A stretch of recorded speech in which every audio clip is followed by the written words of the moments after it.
the H1 Unlimited Stream. We welcome you to the Tri-Cities. Glad you're on board, and I heard Brad Luce down in the pits. I'm Michael McDonald. Kurt Cartier here at the Fretzman's Memorial Barge start-finish.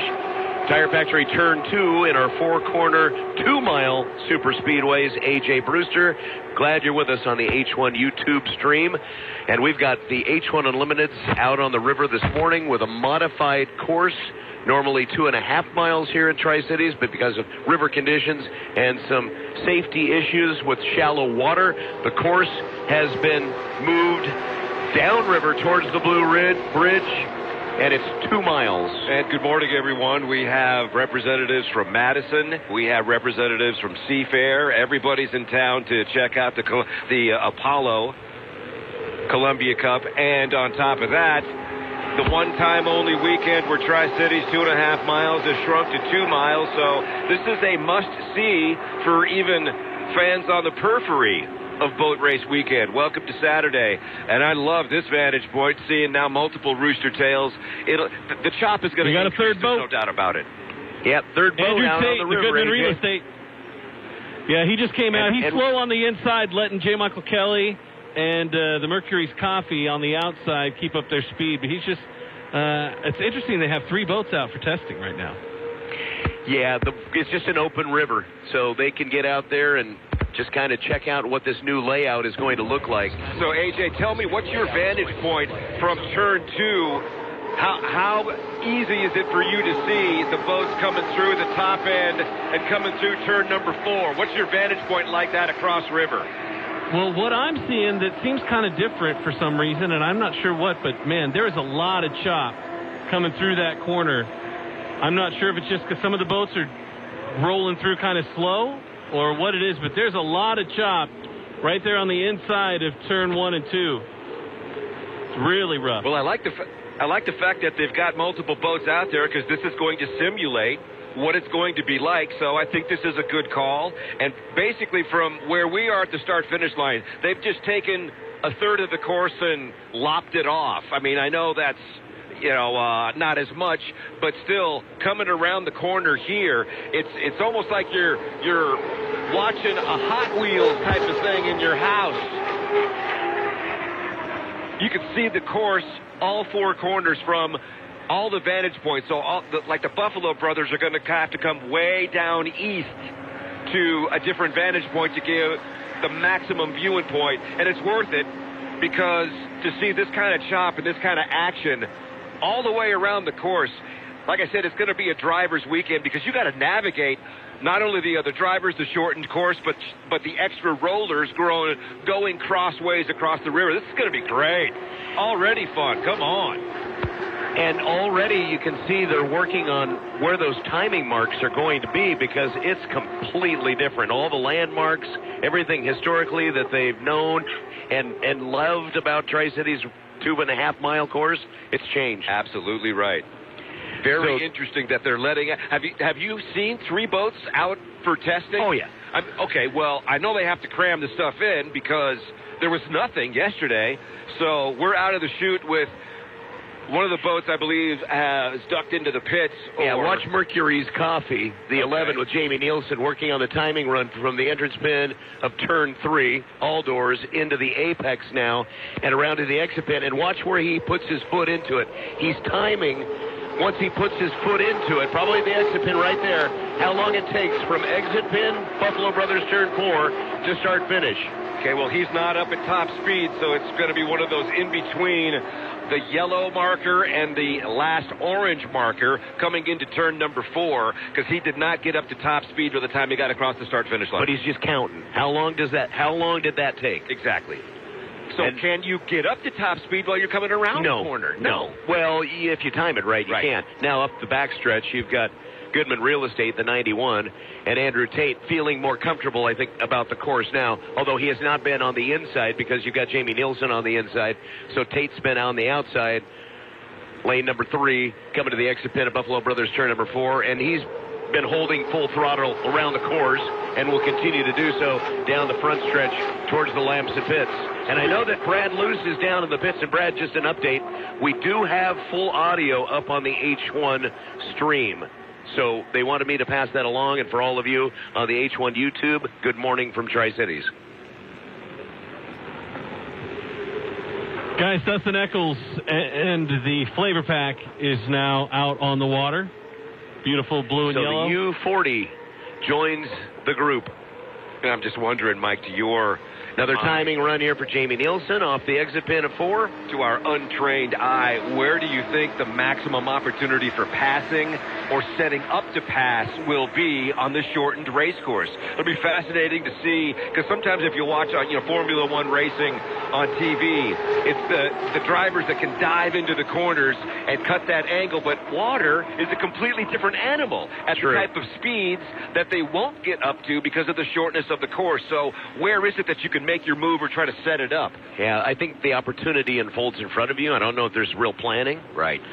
Somebody makes a stumble, a misstep, some rough water, has to slow down in the corner.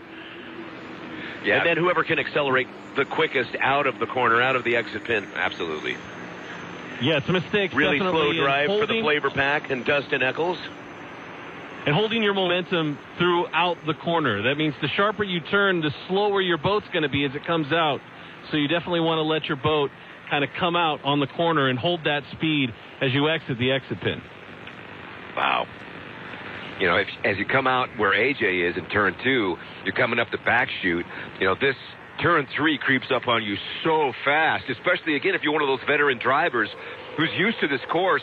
I think it works to the less experienced driver, maybe on this course, where it's going to be an advantage because there's not so many things that are ingrained as to, okay, this is Tri-Cities and this is how you approach this. It's completely different. Interesting, Jamie Nielsen in the Miss Mercury's 11 went to the outside and was checking a timing run from the apex of the top-end turn to start-finish. Yeah, because there's more water up top to get to the start-finish line. Did you guys notice that the Flavor Pack has the saltwater scoop on today? It's got the scoop. Yep. It's unmistakable, isn't it? It's impressive. Well, this has been a change, and AJ brings up a good point. This has been a change that we've seen on some of the boats because of that new starting sequence. Yeah, they don't want to get washed out.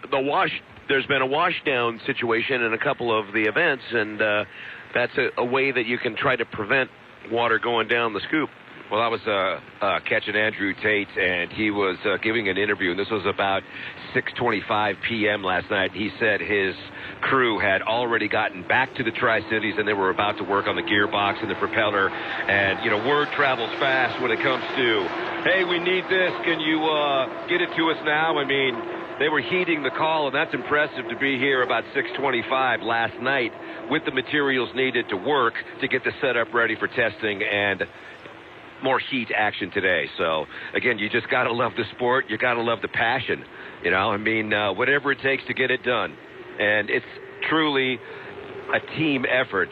The driver gets all the accolades and the props and stuff, but every single person down in the crew, down in the pits, they have their job to do, and it's really, really a team effort.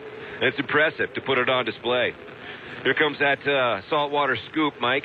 How many times have you seen that? Flavor Pack, Dustin Eccles. Well, it used to be kind of a sporty thing that we'd see Dave Villwock do with the Budweiser boat quite frequently, and not just on salt water, but at different locations on the circuit. That would seem to me to be a little wider and a little longer than some of the previous apparatus in that regard. Yeah, well, they have a real problem with salt water in the turbine engines. Yeah. That's why they have the Snorkel. Right. Longer scoop, longer... And up at the top end of the course, we've got Bobby King out in the 12-gram trucking now at the exit pin of Buffalo Brothers turn number 4. Need to step aside for a quick timeout. We have more of our coverage coming up from the Apollo Columbia Cup. STCU Over the River Air Show next on 610 KONA and 610KONA.com. More than 200 members of Congress are standing up for AM radio listeners. The AM Radio for Every Vehicle Act will keep AM radio in cars. Because when cell and internet services are down, this free service could be your only lifeline. Text AM to 52886 and tell Congress to pass this critical...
Limiteds on the modified 2-mile course here in Tri-Cities as part of the Apollo Columbia Cup and STCU Over the River Air Show. Joining the party on the river this morning, Corey Peabody in the 9 Beacon Plumbing, taking a slow run off of All Doors Turn 3 into Buffalo Brothers Turn 4 and across the Mosteller start-finish line down the front stretch. The beauty about the Beacon Plumbing boat is the paint. That blue paint has a reflective quality, and the sunshine, early morning sunshine, is glinting off of that beautiful 9 Beacon Plumbing. Sure is easy to pick up. And as the crowds start to pick up on both sides of the Columbia, Franklin County side, good morning Pasco, good morning Benton County, Kennewick, and good morning to the Globe YouTube channel and H1 streaming going as well, right, Mike? And 610KONA.com and the free mobile app. Graham Trucking also out on the course. Bobby King across start finish now, working outside in lane number 3. Now we understand that they will allow a 5-boat final on the front line. 5 boats on the front line. They won't go 6 wide like we normally can field here on the 2.5-mile course, because it's kind of condensed. Compacted. 5 boats on the front line when we get to the final coming up tomorrow afternoon. And that's fine. That still makes for some amazing racing because you're taking a big chunk of the course out, and the chop will be on the increase. Again, I'm looking for what the drivers believe will be the best opportunity to make a move. Stay clean. Keep your momentum. Exactly. Stay clean and see if you can survive, deep laps into turn 1, and you should be fine. This is Peabody is cutting it up, heading to Tire Factory turn number 2. Yeah, he looks good. One thing I've noticed as they're making their timing runs on this course they haven't ever done before, I'm seeing them all take lane 3 measurements. I'm sure they're taking timing runs out there. And then they're cutting inside like Peabody is right now and taking an inside course. And I know that they're taking timing marks on all of that as they go around, getting ready for qualifying. Oh, yeah, he's hugging the buoy line now as he comes around the exit pin of Buffalo Brothers Turn 4 to the start-finish line at full throttle. That's a beautiful boat. Really Bobby is. King, by the way, back to the pits in the 12 Graham Trucking, and I would say this may be the 9's last lap as well. We'll see if he continues around the course and works on timing marks or maybe heads back to the Lamson pits. how similar it looks is like this he's now coming to in the right Lake now. Washington course? Well, lengthwise, it's going to be really similar, but there's wider turns on Lake Washington. Right, because the configuration of this part of the river. It's a lake. Yeah. And our river here basically stays the same with the straightaways on both sides, and then you've got the corners for the turns. So Peabody and the 9 Beacon Plumbing has returned to the Neil F. Lamson pits. Special thanks on our broadcast. Sorry, go ahead. Yeah, I was going to say we have 2 more boats in the water we haven't seen yet today. That is including the U-27 Wiggins Racing with Dave Villwock. The Apollo, that looks like it's getting ready to go do some testing. Also the U-35 Go Fast, Turn Left Racing with Gunnar O'Farrell. The checkerboard and then blue and white boat, that looks like it's getting ready to come in too. So that's exciting. Yeah, the Batano Homes. And I guess it's their 35th anniversary. That's why they changed their number. Is that right? Yeah, we'll get more on that when we get Brad back on. He's having a little technical issue down in the Lamson pits, our American Radiator pit reporter with our Skyline Machinery Sales Tech Updates. Special thanks in our coverage all weekend long. Golf Universe, now on Edison across from Kamaikan High School, and golfuniversetc.com with the Sam Putt Lab to analyze your putting to see where you're going wrong. Yeah, where do we begin? Also, the Club Fitting Studio. Everything in the world of golf, Golf Universe, and Canyon Lakes Golf Course with new membership packages coming out soon. For non-members, look for more open play opportunities at the highest rated course in the Tri-Cities. Why play the rest when you can play the best? It's Canyon Lakes. North Star Hot Seat. Front of your truck trailer covered with hard to remove dried bug guts? Well, then you need the Bug Goo cleaning solution. The Bug Goo, others labor-saving vehicle cleaning soaps and degreasers. North Star Hot Seat, 1210 North Oregon Avenue, Pasco, or NorthstarHotSeat.com. Tow rope coverage on 610 KONA, thanks to Lucky Leaf. Also, Coleman Oil, we follow the points. Coleman Oil team is ready to help you with CFN card lock fueling solutions, lubrication, and more. 1-888-799-2000 or ColemanOil.com. Now featuring the Nesty Renewable Diesel. Dave Villwock guns it down the front stretch. Welcome back to the Columbia River, Dave Villwock. The last time we saw him, he literally flew the boat out of the air. Well, he wanted to say hi Out of to the the water. fans. That's his idea of a high five. Over to Tire Factory Turn 2. Dave Villwock, 27. Miss Apollo. Looks good as he comes around the corner. He's not taking it nice and slow like everyone else. He seems to be wanting to get his foot in it right away. Maybe he's a little impatient. He wants to get out there. So how much is he going to take his foot out of it coming into the corner? Oh, he's got a nice rooster tail carving. Look at this corner. Slides out into lane number 2 at the exit pin of turn number 4 and across the start-finish line. Dave Villwock, red, white, and blue, Miss Apollo. It's a gorgeous boat from Wiggins Racing. What blows me away about Dave is racing at 70 and the G-forces and the strength that it takes to drive these boats, and him being able to do it effectively at 70 is amazing to me.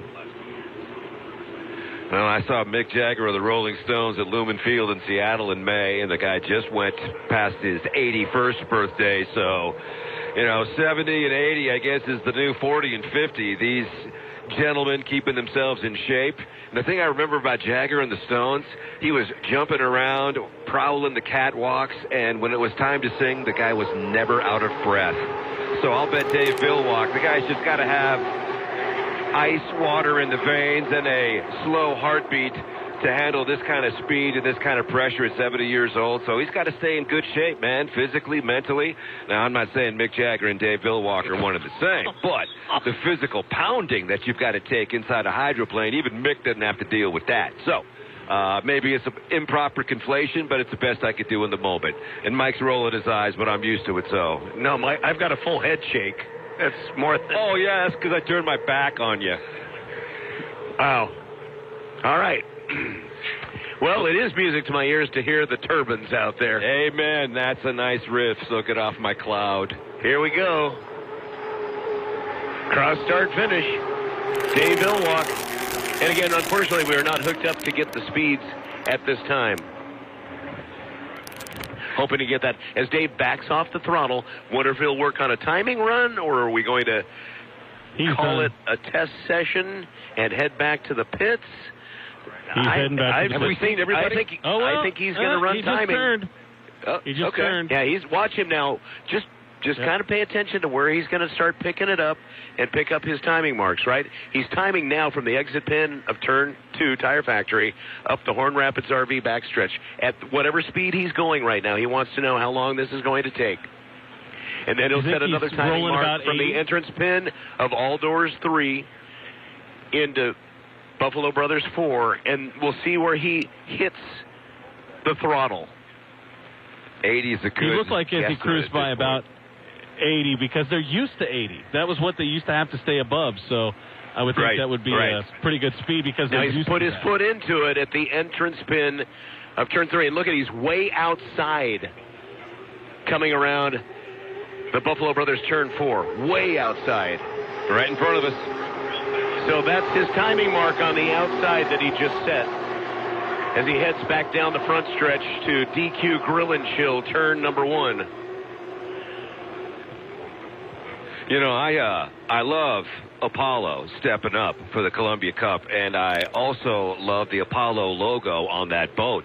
Apollo's logo was made to be put on a hydroplane, so thank you for bucking up with the sponsorship. In more ways than one, that looks great. And Villwock is the driver. Good Lord. So everybody's paying attention to Dave Villwock. No question about that. Timing markers. What am I going to be doing into the corners? All of that. U35 and the Batano Homes. Checkerboard, green and white, is just passing turn 2. So we got a new H1 on the course.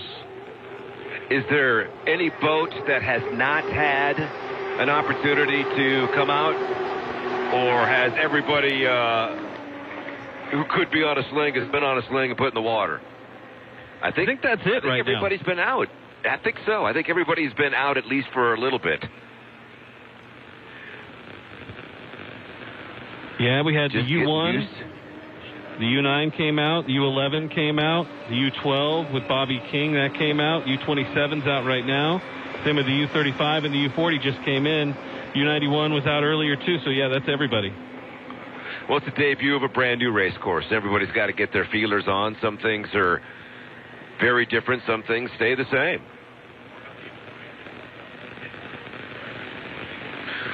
All right, it's going to be a very, very busy day on the Columbia River, Benton County, Franklin County, Kennewick, Pasco, and around the globe. Checking it out. Thank you. It's Tri-Cities Weekend to Shine. Love that. Just love Boat Race Saturday. A lot of action on the water, over the air, the STCU, over the River Air Show. And Apollo Columbia Cup, we will crown a champion. A beautiful day. Maybe the best of the three. Wind's supposed to pick up tomorrow afternoon, but for now, not a stitch of wind on the Blue Bridge flag and traffic going nicely. Thank you for not rubbernecking. Again, for drivers, this time of year, please give motorcyclists an extra look. Those rolling on too. Here with the Rooster Tails. U35 just cruising. The top end picking up speed. Middle of the course, I would say that would be lane 3. Now coming in, hugging in tight. What's really going to be interesting is when we get them coming in around the first couple of laps during the heat.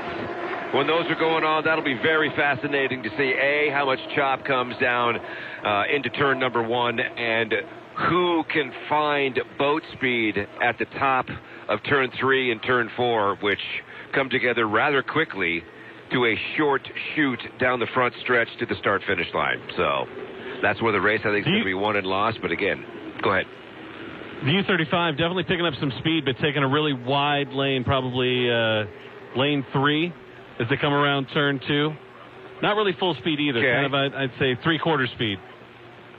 Yeah, I'm thinking, I'm glad you used that 80-mile-an-hour marker, because I would say about 100 now, backing off to 80 coming through the corner. Top end, again, like you said, AJ, lane 3, that stays consistent now. Put his foot in it to the start-finish line. There it is, still not up to top speed. So, again, I think it's a matter of how much gas do I give it at the top of the corner to get through the corner as fast as I can to the start-finish line and really juice it down before you got to back off the throttle coming into turn 1. Back to you. Yeah, that's a better hot lap this time coming around turn 1 and 2. He's bouncing a little bit. Not quite full speed, I still don't think. Kind of feeling it out, but definitely hotter than when he came through the second time. Yeah, another basic slowdown to about that 80-mile-an-hour marker. He slowed down a little bit earlier going into the corner now, and about the same out of turn 4 in lane 2 this time. Not deep on the throttle coming across the start-finish line. Looks like he's going to take his foot out of it, and that'll be that.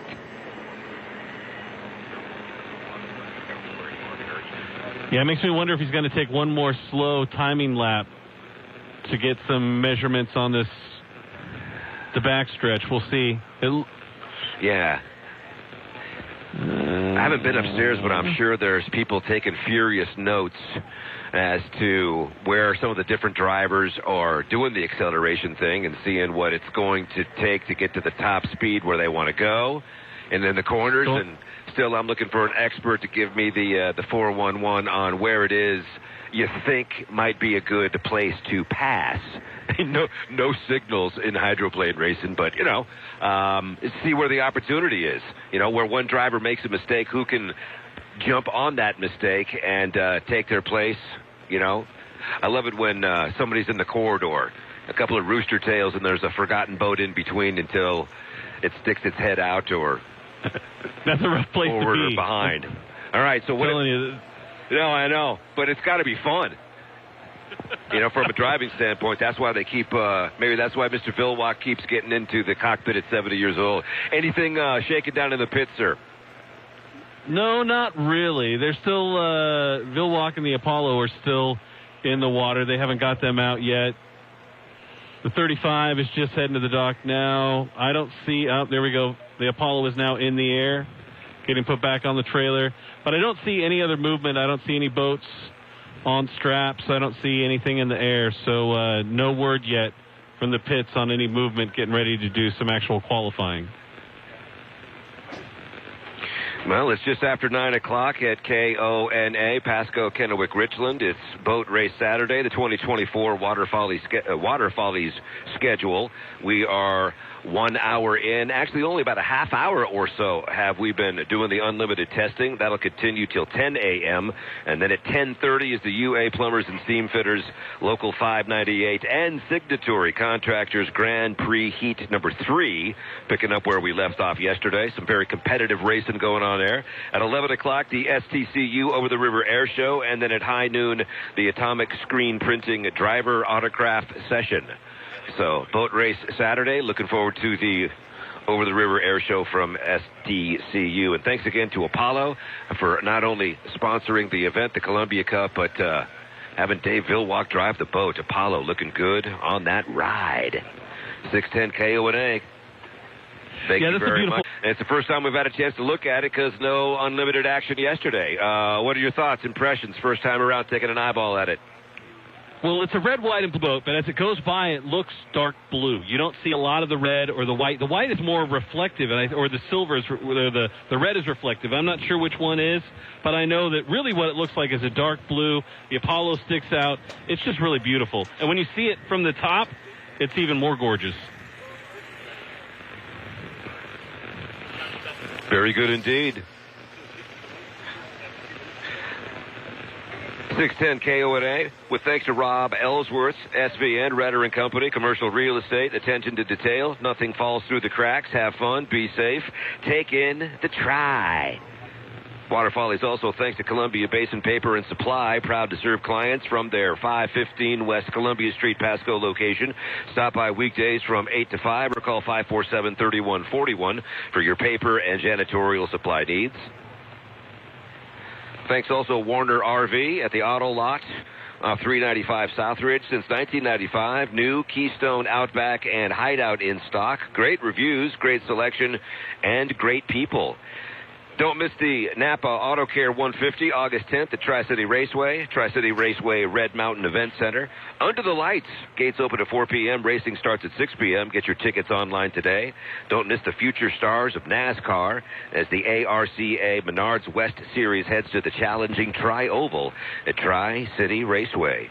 Title sponsor, Water Follies, KONA, Griggs Department Store and Griggs Ace Hardware, serving the Tri-Cities for over 80 years. During summertime, they have it all. The summer season, get it done. The summer season get it done store is Griggs, with a great selection of mowers and power equipment, fertilizers, grass seed, sprinklers, and hoses. Going to take a time out. Back with more Riverside. Hey, it's Hydrotown, USA. Boat Race Saturday, the Apollo Columbia Cup, and STCU Over the River Air Show. We're back with more from the river. 610 KONA.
U35 in the water still. What's interesting is we still have an hour of testing. Everybody's out of the water. Makes me wonder if they're going to jump to the next thing quicker. But the U35 is still sitting there, so I don't know if they just maybe want to make another run or if they're waiting to get pulled out. And my favorite place in Any activity with the cranes at all that you can see from across the river? As Brad was down here at start-finish and is now headed back down to the pits. Zero activity. All 3 cranes are just sitting there. No boats are strapped up. Okay. The only thing that's going on is the U-35 still sitting in the water. Oh, so the 35, Batano Holmes, could be going out with Gunnar O'Farrell at some point. Possibly. They already went out and did a couple laps, but they didn't really take that many hot laps, if you know what I'm saying. So they may have wanted to tweak a couple things and go back out because there's still an hour of testing. Yeah, I think they wanted to get the flavor of the course, and I don't know if Brad's listening, but his mic is on.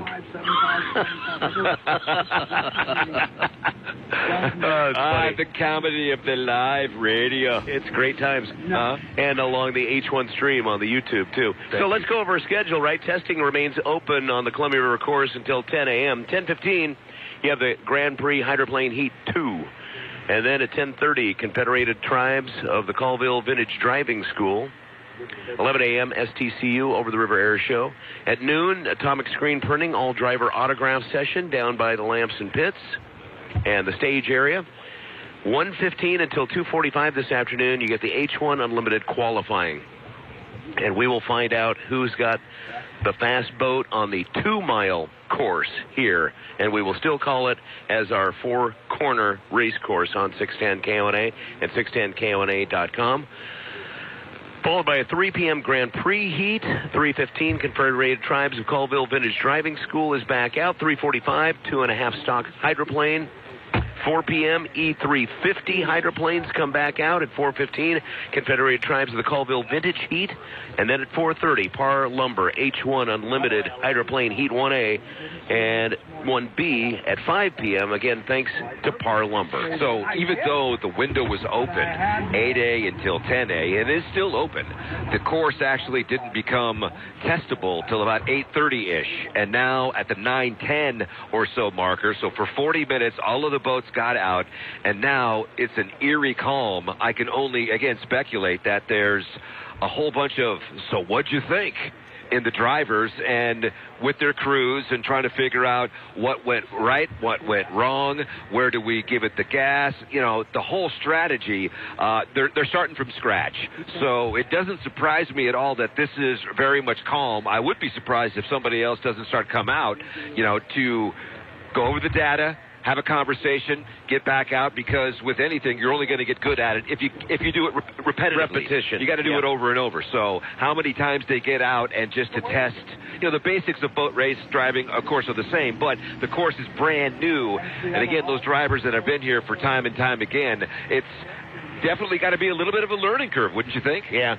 Just look for the yellow enter, spins, and turn. Well, okay, if you want to break it down to that. There's a yellow one. Turn. But make sure you're, again, how much air do you let under the boat to be able to maximize your speed? How much speed can you carry into the corner? I think the water, you have a short back chute. I think the water tells you. It does. Water is undefeated. Yeah. Last time I checked. True. Very true. Special thanks on a broadcast to Griggs Department Store and Griggs Ace Hardware, over 80 years serving Tri-Cities. During summertime, they've, of course, got it all. Coolers, camping, fishing gear, float tubes, pool floats, above-ground pools, beach balls, folding chairs, pop-up canopies. Everything is there with the helpful staff. Customer service you can count on. Drop by today, one of the 4 Griggs locations, or visit griggsonline.com. Also, thanks to DQ Grill and Chill. Some new Blizzard flavors. And, Kurt, I understand you had the Picnic Peach Cobbler already. I have had the Picnic Peach Cobbler. That sounds refreshing and good. It is really good. And if you put it on top of, real peach cobbler that's warm, that's the double header there, double DQ. And I got to go back to the Scrumdiddlyicious dilly bars when I was growing up. God, how my coach ever figured out how to pay for all them dilly bars for the kids after practice. Again, it's all good. I love sports. Have from day one. So, DQ, you just keep bringing them blizzards my way. And did you know, Mike, that you get a free blizzard if they don't hold it upside down to show you what a quality blizzard is supposed to be? Not these really liquidy other type of desserts. No. The blizzard upside down. Yeah, it's just a quick upside down. Don't shake it. Well, wait a second. I make darn sure that they give me the shake and bake, because I need a thick blizzard. Sorry. Yeah, no shaking. I'm here to get off fellas, topic. We got some movement at the docks. The U-35 is coming back out, and not only that, looks like J. Michael Kelly, the U-1, and the Beacon Electric is getting ready to come out on the water. They're setting the crane up on it. And this is actually really good, right? So here you come out for a second run, and maybe you've made some changes. What are those changes? That's why we have Brad Luce headed back down to the pits, and we will get an update from the drivers, from the teams, as to what kind of modifications they made, thanks to our friends at Skyline Machinery Sales. Also, thanks on our broadcast to the good people over at the changing Clover Island Inn. It is transforming into the Hilton Spark on Clover Island. A complete renovation is underway, but they have the same great pool, the deck that's right on the river, and hot tub too. And it's Batano Homes, the 35, with Gunnar O'Farrell down the front stretch, headed into DQ Grill and Chill, turn number 1. Turn that blizzard upside down, but not the boat. O'Farrell looks good around the corner. Definitely picked up some speed over the last couple laps that he took out the first time. Still a little wider corner, but looking like he's actually doing a true timing lap.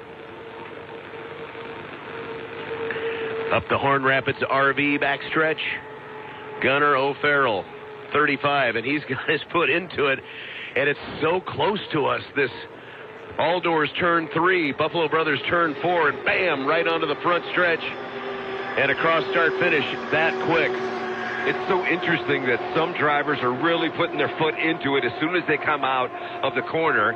And on that particular case, didn't start getting on the gas until after the start finish line. So fascinating how the drivers are dissecting the course and relaying the information to their crew to figure out what's the best way to attack this new animal. As the 35 just passes turn 2, one thing I just did was count how many seconds it takes to pass the exit pin of turn 4 and cross the start finish line. It was under 4 seconds.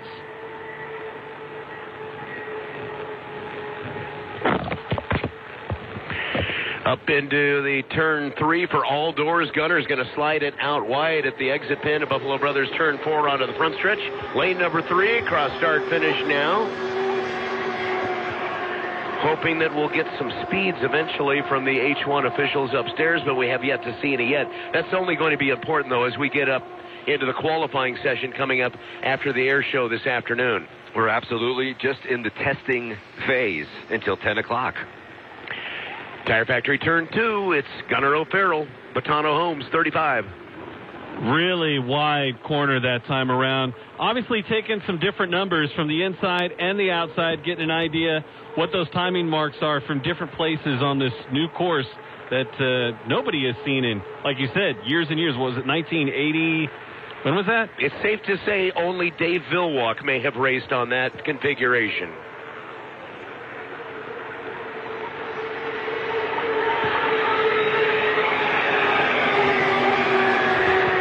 All right, we do have some lap speed. First time we've seen the 35 this season? Second.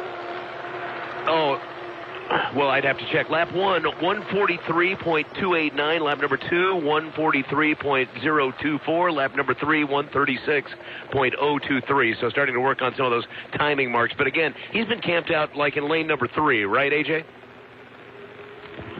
Yeah, he's not really cutting on the inside, and it doesn't look like he's really hitting it hard. This looks more like some timing marks, getting a good idea. Eventually, we're going to see him cut on the inside and really take that inside lane and see what he can get. Into All-Doors turn number 3. Wall of water shoots up off the skid fin, and he's way out wide. That's not even lane 3. It might be 5. I was going to say that's at least 4. And he's coming right at us across the start-finish line. Again, he's taking his foot out of it as he crosses the start-finish line. So every driver is piecing this together it's just going to be fascinating to be the fly on the wall when they're all getting together to discuss strategy as to what's the best way to go about this. Go Fast, Turn Left Racing.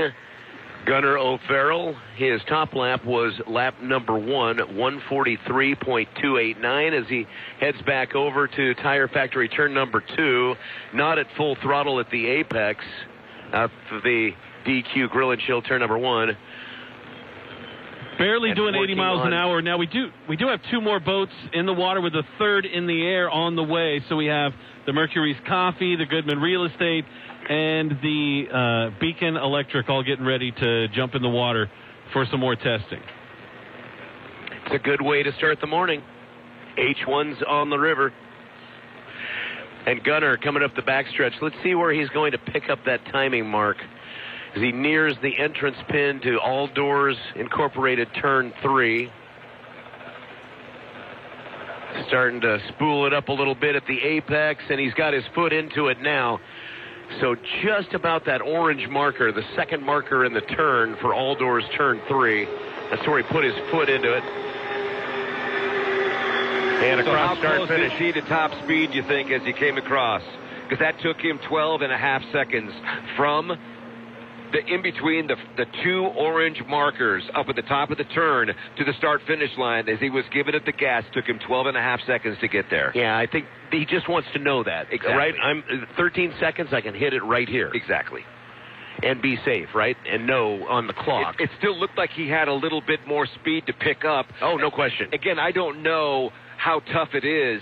At what point do you get up to top speed? How fast do you have to go? And when do you start accelerating into the corner to hit the start-finish line at potential top speed and not violating the clock? Yeah. This is like, the calculus in this is great. Yeah, but it's just more like if I put my foot into it here, it takes 12 seconds. Right. That's what I need and to know. also, what speed will I be as I cross the start-finish line if I start here? Because if you start at such a short distance, you're not going to be up to top speed by the time you hit the start-finish line. Even if you're in the first 2 lanes, if you're only cruising at 160 or 150 as you cross the start-finish line, even it's going to be slower than that now with it just 4 seconds off the corner. Yes. You could get passed from the outside. That's the whole thing with a park at the top of the corner. If they get too far into that corner, they're not going to have the speed as they cross the start-finish line, and boats on the outside are going to have the opportunity. If they can gain that speed and hit full speed when they hit the start-finish line, they'll be able to whip around them before turn 1.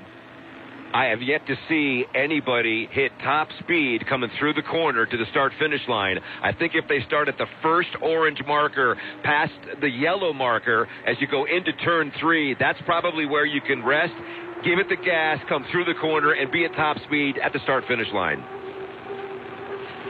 Andrew Tate up the backstretch into All Doors turn 3, and he's not holding anything back. Not this time. In lane number 1 at the exit pin of Buffalo Brothers turn number 4. Hello, Buffalo Brothers. Glad you're along for the ride off the start finish down the front stretch. Andrew Tate, winner at Guntersville, winner at Madison. It's a great looking boat. Into DQ Grill and Chill turn number 1. Safe to say this could be the fastest boat on the water today. At least it has been so far this season.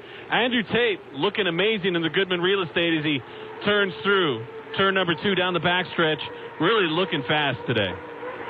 Tire Factory turn 2, there was no wake down there. It was pretty smooth for him, and he didn't slough off any speed.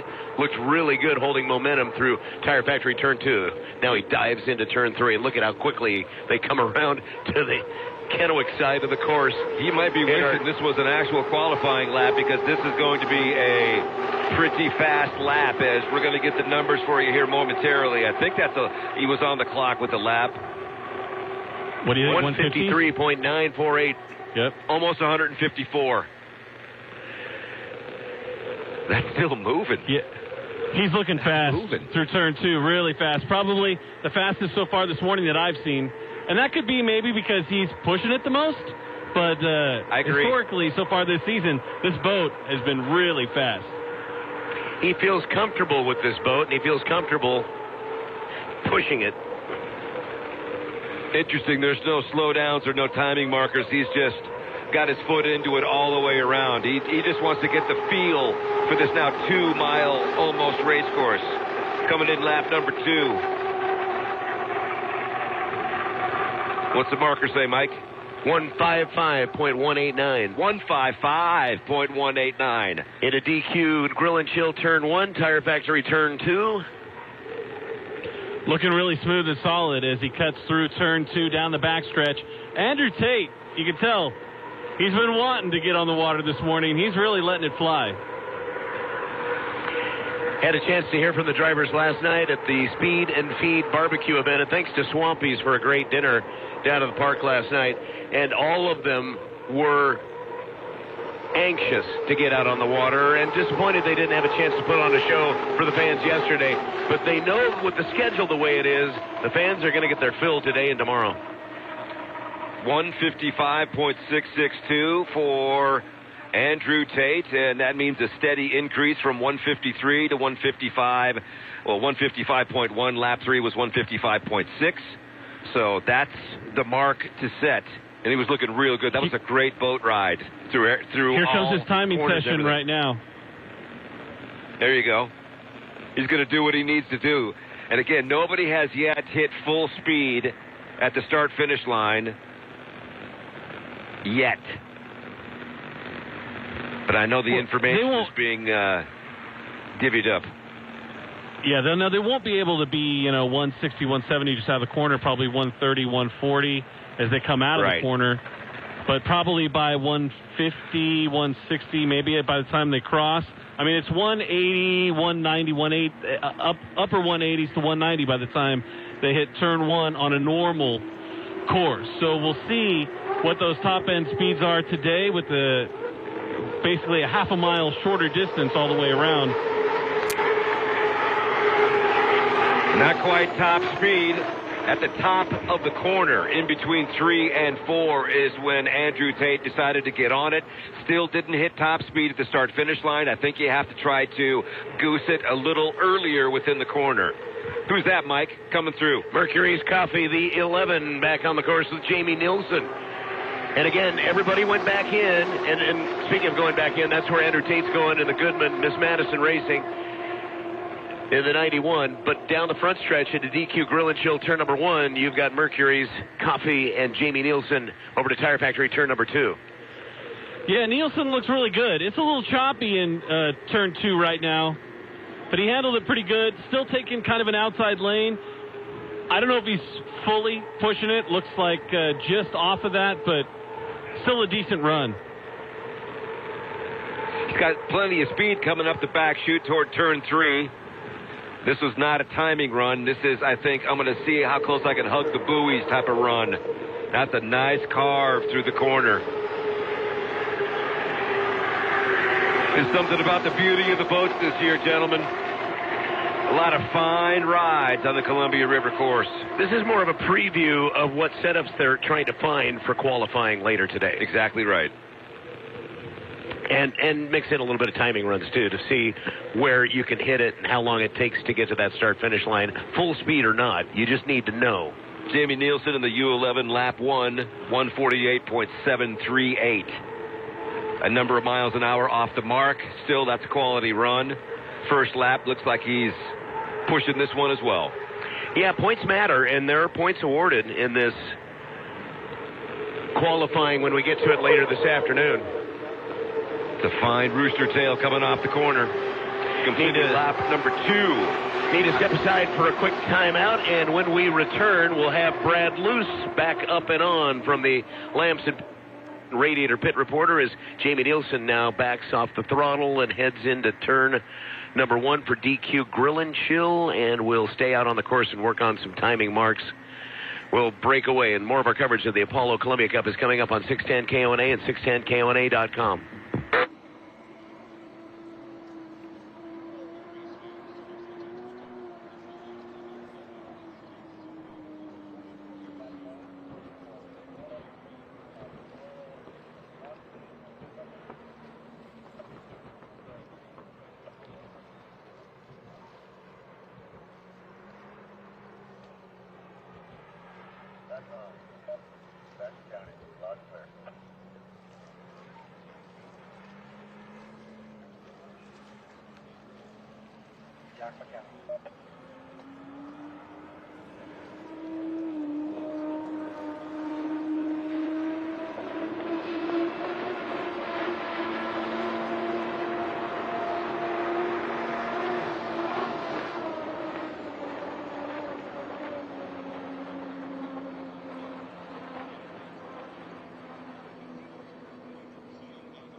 to be back. I missed the morning run. I saw most of it, but I was not able to be wired up at the time. But we've got it going now. So, yeah, I've been up on top of the tower here for a couple of minutes. I've got to see a couple runs. I have spoken with some folks here up on top. I understand we had some laps in the mid to upper 140s, and then I heard we eclipsed 150 mark. And I just catch that we saw 155 out of Andrew? Yep, 155 and change. Very good. Coming away from the dock with another one of those unique. I think those speeds are a little bit inflated. Just because, there's a lot of conversation going on about how big this course is. We were told at the drivers' meeting this morning that they couldn't survey it because they didn't have the people here in the time, and it does take a little bit of time to do that. But it is close to 2 miles. So they're using a 2-mile timing chart, if you will. So they're timing as if they're on a 2-mile course. So they may be a little bit inflated. But the 155 seemed a little bit high for me, but that's okay. We'll get down and talk to the drivers. Like I said, I'm on top of the pit tower now. You got J. Michael Kelly plowing some water up there at the top end, and this is important because, remember, the 80-mile-an-hour rule is gone. So you can go as slow as you want. So what he's doing is more than likely a timing run. And he will go slowly up there, and then he will... And it's not just a timing run to the start-finish line for the start as he starts to accelerate up there, but it's also a timing mark to the score-up buoy. We basically have 2 starts for our start procedure, which we'll get into this afternoon. As J. Michael Kelly, this is my first real good look of a boat coming down the front straightaway, and boy, it's definitely a shorter run, but Mike's got a lot of air under the boat, and it looks real good as he gets to the entrance pin to the apex. AJ, you got our defending national high points champion right in front of you. You're right, Brad. As he came down the front stretch, he really had a lot of air under his boat, then kind of let off the gas. He just kind of cruised around turn number 2 as he slowly heads up the backstretch. Looks like he's getting the second half of his timing marks right now. Yep, that's it. And like I said, and the thing the fans have to remember, that 80-mile-an-hour rule is gone. And what we saw in Madison, Indiana was interesting. The score-up buoy was at 1 minute and 30 seconds. J. Michael Kelly and Corey Peabody came out on the race course at the 5-minute mark, went down around the lower corner, and slowly, like Mike was doing up the backstretch, went all the way around the race course and didn't cross start-finish line until 1 minute 30. They scruffed off 3.5 minutes just going slow. So we're going to see all different types of start procedures, and now with the new course, it is going to be very interesting to see how they handle it. Here comes Mike again, and nobody can fly a boat as good as Mike can. We were looking right underneath it here on top of the tower, picking up that left and then the right sponson and just hanging it there. AJ coming right at you. Yeah, he was bouncing a lot as he entered turn 1, then cooled off, just cruising around as he hit turn 2 and up the backstretch again. It looks like he's really kind of focusing on that front stretch, maybe for his score-up. Well, fellas, as he's attempting to hit full throttle across the start-finish line, Brad, I wanted to get your take where you are on the tower, since turns 3 and 4 are much closer to you than normal. What is your specific vantage point? How well can you see as he's starting now to go into the top of turn 3, coming toward turn 4? What does it look like to you right now? It looks like he's a whole lot closer than I've ever seen a boat before. Honestly, the view we have from here is very similar to what we used to see when a boat would cut the course on the old GP course, and that's basically what it is. So, yeah. It is. When I saw where the exit pin was when I was up there on start-finish, it's obviously much, much closer, but I really am getting an understanding and a feel for how much shorter the course is when I'm standing up here on top of the tower looking at my normal view as Corey Peabody comes out of the pit area here in the U9, the Beacon Plumbing. And as I say that, boat owner Darrell Strong walks underneath us here, the owner of the 2 boats that are on the water right now.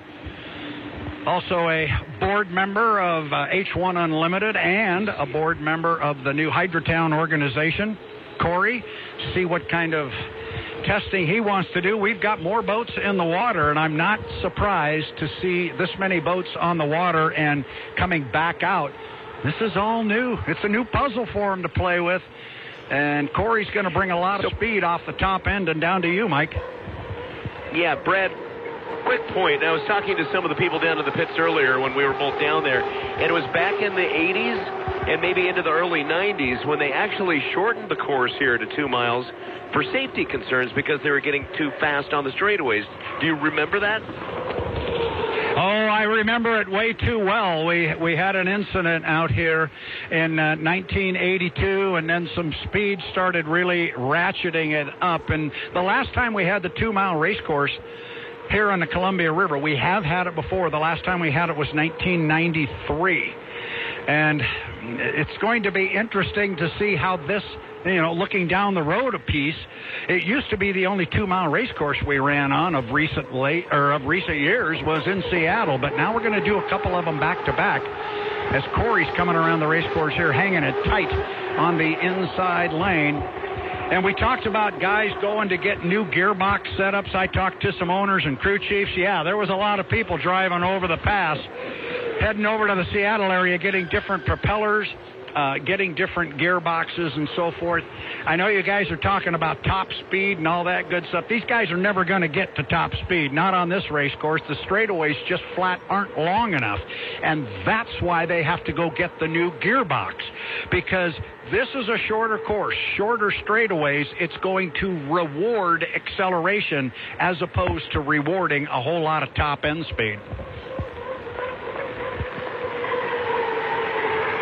So they went back to pick up their seafare packages and get ready for this event, right? And that's why they're out multiple times checking out their gear and getting ready. And I would imagine, Brad, that they're probably trying to find that qualifying setup right now. 153. Yeah, 153. It's a good speed. Honestly, I talked to one owner this morning, and he said, yeah, we got different gears to throw at this race course, and we're not worried that much about putting a special qualification package. And that takes more than just getting a different gear package. That's a special propeller. There's an old saying in boat racing, you put a very, very thin propeller on your boat to go really, really fast. And the old saying is, thin is fast, but it won't last. And you run the risk of throwing a propeller through the bottom of the boat and breaking the thing.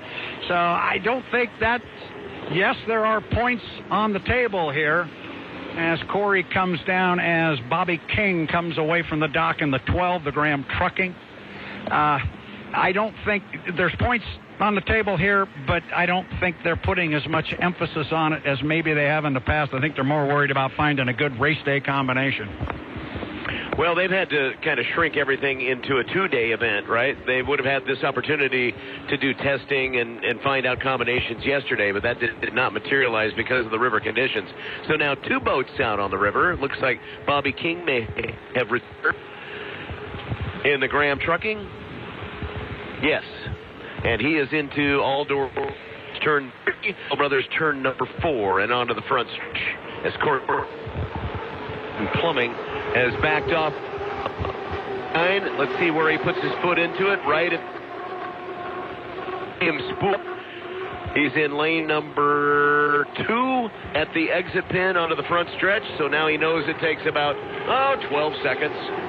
152.02 for lap number 3. So Mr. Peabody and the U9 Beacon Plumbing, 153, 152, and 152. That is consistent. And Brad's got a great point about maybe the numbers a touch inflated, but then again, everybody's running the same numbers on the same course, so it's interesting to see, which drivers actually, again, these are the best race boat drivers in the world, so there's not going to be a whole lot of speed differential between, say, the top 3 or 4 boats, right? And Bobby King running a hot lap all the way around, so we'll see what he has as far as the speed as soon as we get that here at the Brutzman's Memorial Barge on 610 KONA. Special thanks on our broadcast to DQ Grill and Chill. Happy tastes good, along with Tire Factory. All Doors Incorporated and American Radiator. 144.863 miles per hour for Bobby King, Graham Trucking. Yeah, Mike, both boats. Peabody taking a slow track around, and he'll come across start-finish line.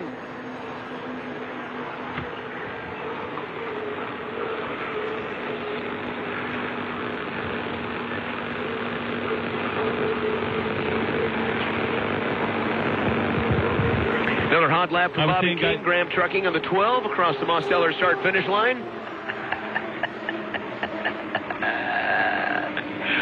Love the audio delay, fellas.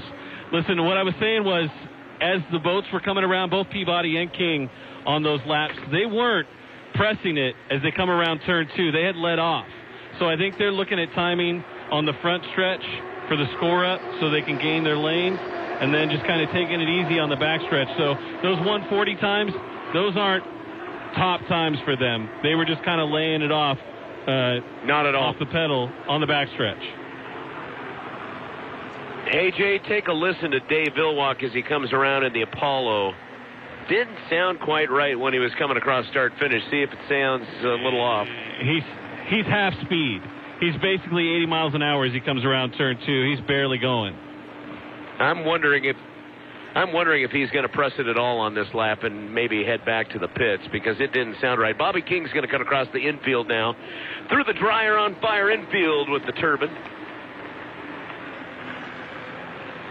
Yeah, you never know what's in Dave Villwock's head. You know? He definitely drives to a different beat. Remember, the right pedal would be going through my head. Exactly right. But Hall of Fame driver, no doubt. So we'll see what he does here coming to start-finish. Here he comes.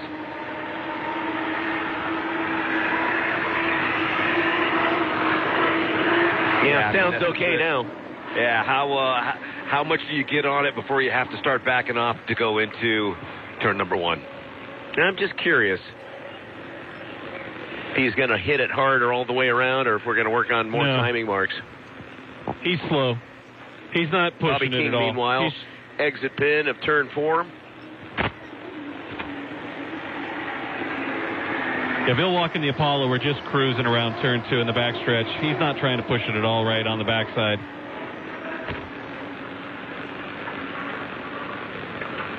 He's got something going. He's setting up for something. Maybe it's to hit the start-finish line.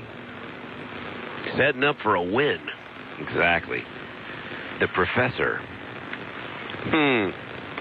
Special thanks to our friends at Griggs Summer Season Get It Done store. Great selection of mowers, power equipment, fertilizers, grass seed, sprinklers, and hoses. And when you're done, you got to see their barbecues and smokers. Over 80 years, it's Griggs. 4 locations at griggsonline.com. American Radiator, free pickup and delivery. New or rebuilt Record radiators. Also, they help you stay on the road with your DPFs and DOCs. They can clean them out for you. Get details, AmericanRadiator.com. Dryer on fire. Maybe your dryer is not performing well. Maybe it's just the duct. It needs to be cleaned out. Too much buildup of lint. It's a safety thing. Tri-City and Paul Lindbergh, certified dryer exhaust technician, dryeronfire.com.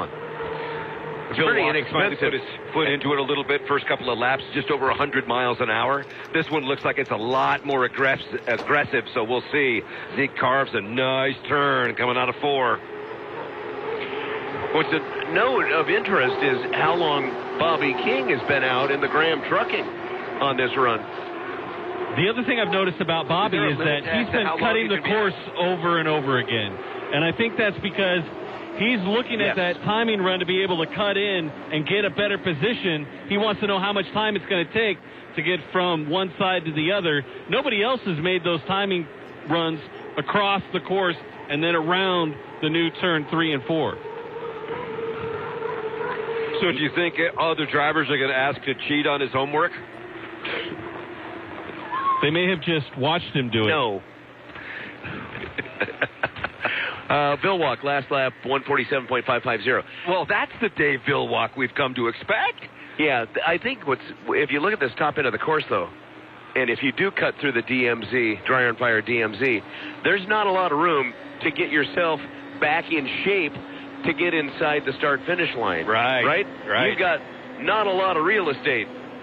Gosh, and that's what's going to take a little while to get used to, especially when we start heat racing. That's just going to be a real kick in the booty. Yeah, it changes the DMZ dramatically at the top end. Start-finish up to turn 3 and 4 in our four-corner super speedway. The judges are going to have their work cut out for them today. They have drones. Yeah, well, so do we. You know, even though Dave's number was pretty decent on that last lap, remains on the course. he was still rolling slow through turn 2. I think there's a lot more left in the Apollo.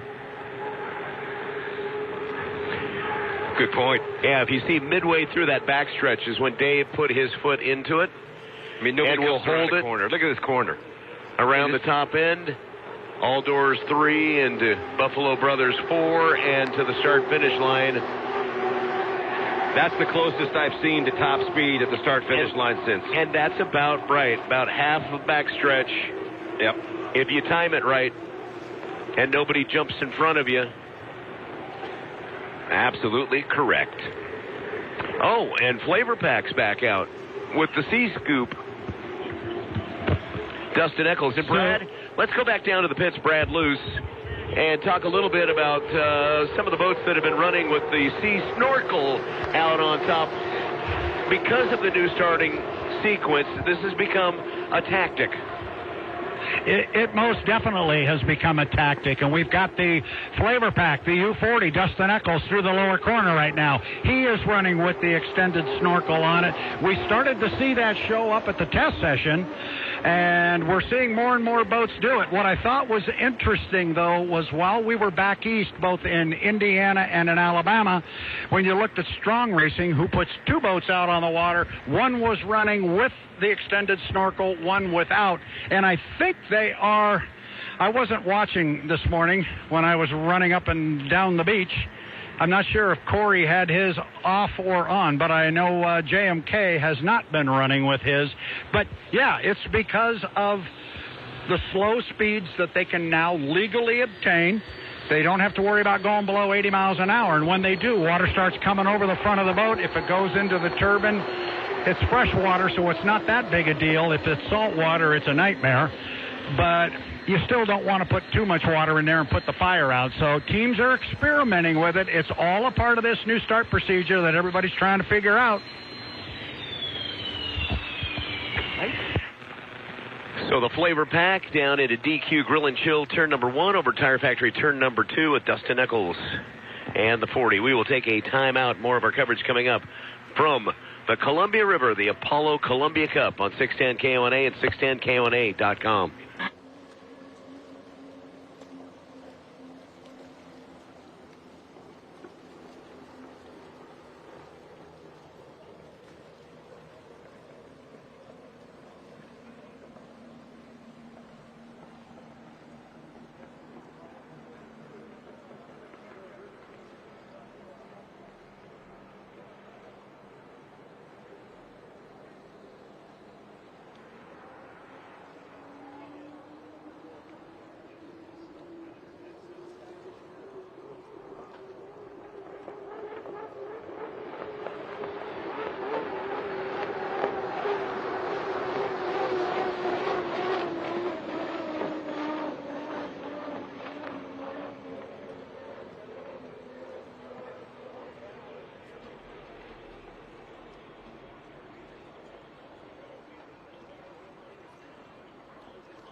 Dustin Eccles in the Flavor Pack 40 Bucket List Racing.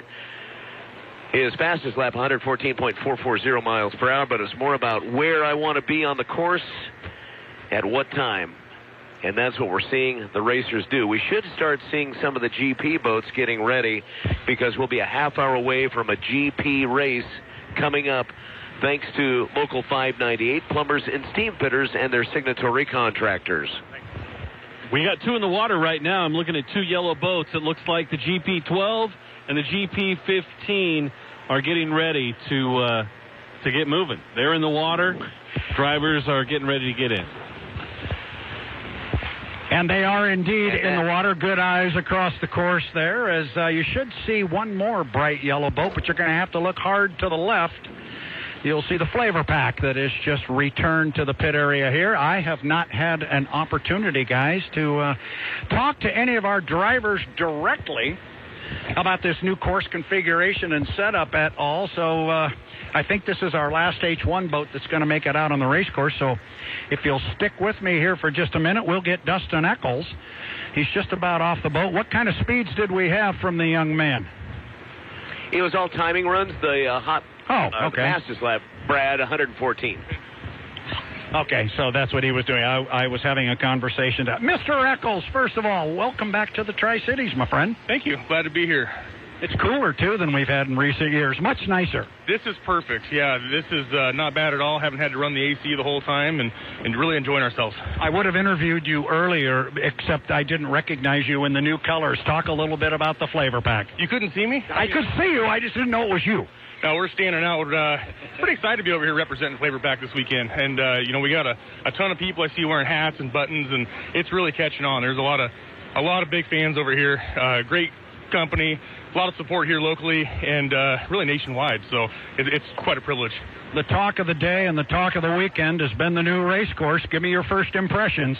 Well, it's going to be exciting. I think that's the best way you can put it. If people are upset that we're not going all the way down, this is really going to make the competition tight, close, and it's going to be it's a clean slate. Everyone came here with a game plan in mind, and it got thrown right out the window. So we don't have quite the different gear options that some of these guys have, but we have propellers. So we'll see if we can hopefully showcase some of our propellers made by Kelly. Well, and it's been a busy test session. Please. Everybody's come out and taken swings at it, timing runs, like you said, trying different combinations. Oh, great. It's a whole new game. It is, yeah. We've just been working on timing runs because, the timing stuff stays the same almost all the time, depending on what fuel, what propeller and gears you're running. Oh, no, not Everyone that way. here runs the same course all the time. This is all new. So this is totally different than what anybody's done, and so we need a lot of data really quick because we only have a few runs today. And nobody's listening to us on the radio here right now, so are you happy with what you found? Just whisper it in here. I'm a lot happier the second run than the first run, and we haven't showed everything yet. So the Flavor Pack fans can, you can rest at ease that we're going to represent well. I am somehow sure you are. Welcome back to the TCs. Congratulations. Have a good weekend. Thank you. Talk to you soon. There you go. Dustin Eccles, driver of the U40 Flavor Pack. And he just echoed the same sentiment we've all been talking about. This is a level playing field, and the fact that this 2-mile race course is going to bunch everything closer together.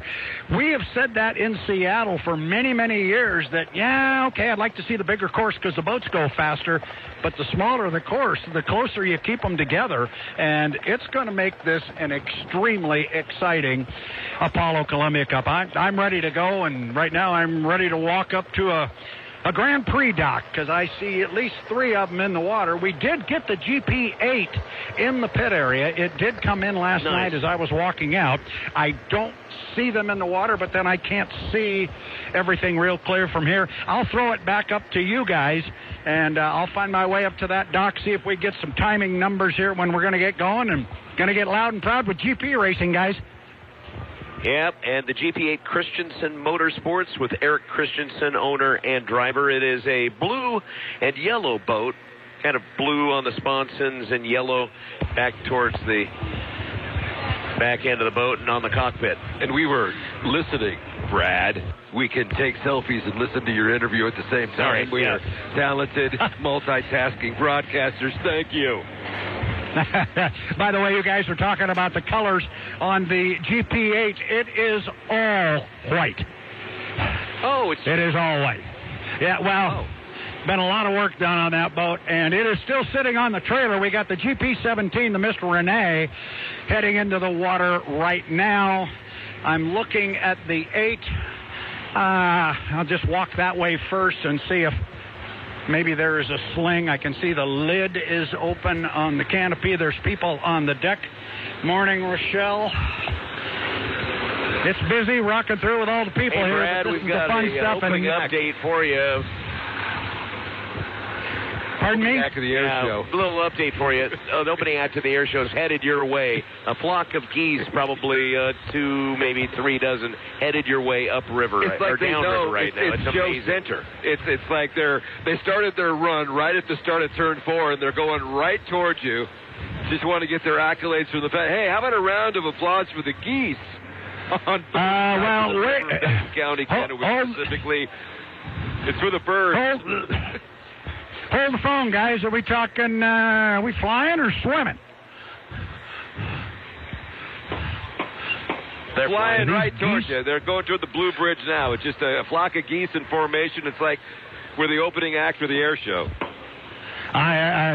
We are all blind here on the dock. I don't think anybody can. Oh, there they are. Okay, we're about halfway to you. Good luck, Mr. Harnack. Have a good run. So, yeah, we're getting ready to go. Into the river. There you go. Getting ready to go. GP Racing here. Got 1, 2, 3, 4. Got 4 of them in the water. A lot of color here. You got 2 boats. You got the GP10 and the GP17 that are about as brightly colored as you're going to get. And then you got the 2 bright yellow boats. Austin, get off the phone and go down. Are you ready to go? Oh, of course. Absolutely. And the boat, how are you feeling with it? I'm feeling great. Absolutely. We did the shakedown test earlier yesterday, and it seems to be fine. So we're going to see what we got. Could you do me one favor? Maybe, just for you. Okay. Put the helmet on and get it out there. We want boats on the water, bud. I'm trying.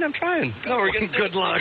Austin Akert, he'll be climbing aboard the GP17 here shortly. Brand new boat for him as he takes over the seat of that boat. Got his first ride in it yesterday. Always a good kid, and of course we all remember Austin Ekert's nickname. Kevin, have a good run, buddy. Kevin Ekert going down. He will get in his boat, the GP10. And we remember Austin Ekert, we refer to him as Awesome Austin. Oh, here's Greg Hopp. Greg, give us something to go on here for the first heat. Got you 2 words for you. Yep. Old Trappers.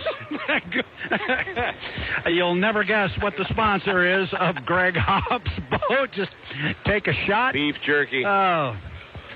There you go, and I'm standing right above the GP12. The Ice Harbor presents Rapid Rabbit, and I tell you what, I could go on for about 10 minutes about where this Rapid Rabbit comes from. Unfortunately, though, the boat does have a purple W on the fairings, and that's never good for us Cougar fans. Those of us from the other side of the state, we're having a little fun here in the dock, guys. This is kind of the fun for us that have to walk up and down the dock here in the pit area. It's just a lot of fun, a lot of friends, and everybody's having a good time, especially these drivers. But I'll tell you what, it becomes a game face here real quick. So we're just waiting. Brad, the GP12 is making up for that big purple W with the 12th man flag right there by the cockpit. I would say that gives them a little bit of clout, in my opinion. All right, well, we'll accept that then. That because it is a 12th man flag there, we're going to forget about the W. That's right. See?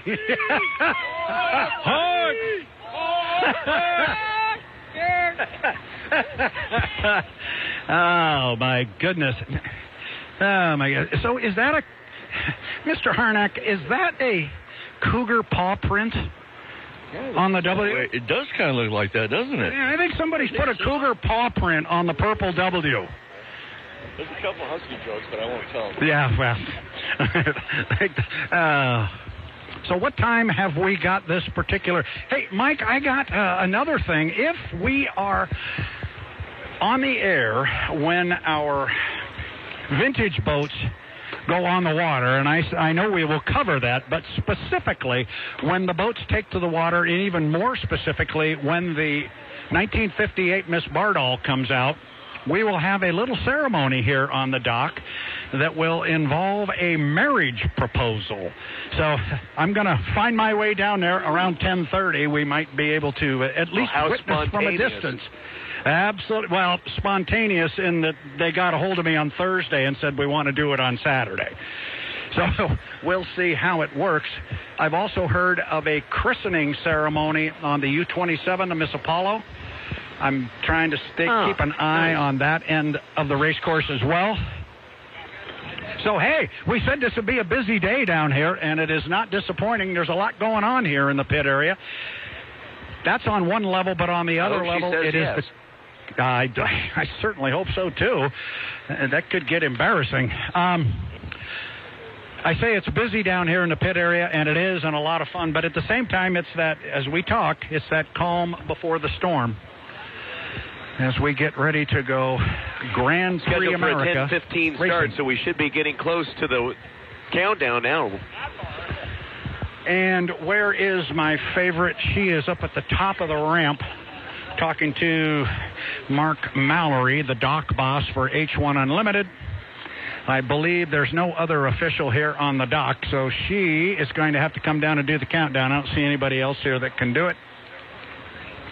So we'll keep an eye on her. That's another thing you do when you are a pit reporter on the dock. You find out very quickly with the other classes beyond H1 who's got the radio and who's got the watch and who's the official starter, if you will. Yeah, there you go. You got to know who's giving a countdown. So, Brad, before we get going, let's send it back to the studios real quick and take a quick timeout. We have the UA Local 598 Plumbers and Steam Fitters with the Grand Prix race coming up next on 610 KONA and 610KONA.com.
Nearing the 5-minute mark for our UA Local 598 Plumbers and Steam Fitters race for the Grand Prix Hydroplanes. And Derek Allen is here, our air show announcer, gearing up for the A-10 and the other aerial acts.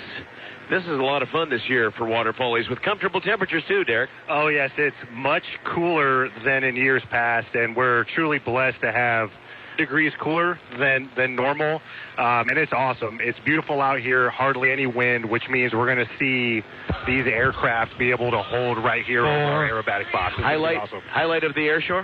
Highlight of the air show is going to be the A-10. They're on their farewell tour, and it's going to be awesome to get to see them out here over the river. More on the air show coming up. 11 a.m. starts thanks to STCU, and our coverage is brought to you by North Star Hot Seat. Brad has the countdown down in the pits, and we'll get the headset back to Kurt Cartier as we get ready to call the noisy boats coming out on the river. This will be the UA Local 598, Plumbers, Steam Fitters, Signatory Contractors, Grand Prix Heat. Brad, what's going on in the pits? We are ready to... Yeah, it's going to get loud, so what's going on in the pits? We got our first boat away from the dock. It is the GP-12.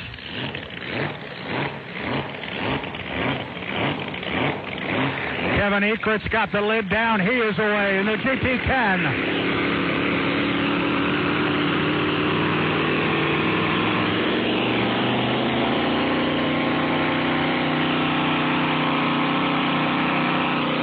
Be a three-lap event. You got two boats away from the dock. The other two are not trying to hurry. Here comes Greg. Greg is out in the GP-15. He's away from the dock.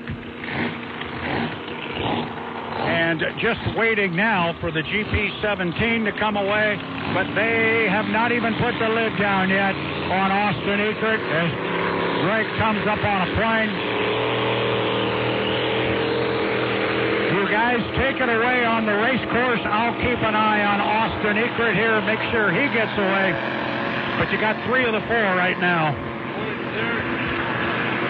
And you'll notice that the GP boats will be using the same turn markers now at the top end of the course as the Unlimiteds. As the 12, Shell Hayes Racing, Josh Harnick takes it out wide and comes to the exit pin of turn number 4 onto the front stretch of the Coleman pit corner. Bring up a really good point about yesterday. Ekrit was in the lead, lane 1, and he just missed the corner. Now, are the limiteds going to be messed up by turning at the yellow buoys versus all green buoys on the corners? Is that going to mess with them? Is somebody going to make a mistake like Ekrit did yesterday and not turn to the correct place? Yeah, and Oslockson made the mistake yesterday in the 2.5 liters. So they'd have to go over that with their radio crews. It's the yellow markers. A little bit different at the top end of the course. The GP10 Charger with Kevin Ekrit in lane number 1, heading down to turn number 1. We'll call it 4 corners. DQ Berlin Chill, turn 1. We're inside 2 minutes. 2 minutes. GP17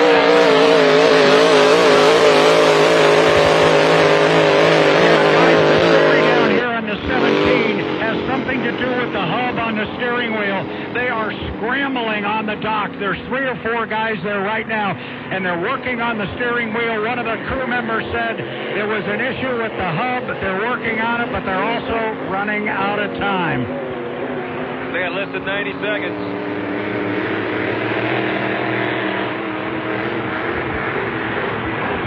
Top end of the course, the Charger, Kevin Ekert. At the apex, into the exit pin, onto the front stretch. So who's going to sit camp? It looks like the yellow boat's going to get that done. Yeah, now the jockey is going to begin. We're coming up on 1 minute mark. Yeah, it looks like they may go around one more time because Hop's going to come around at full speed onto the front stretch, and it's going to be the Shell Hayes 12.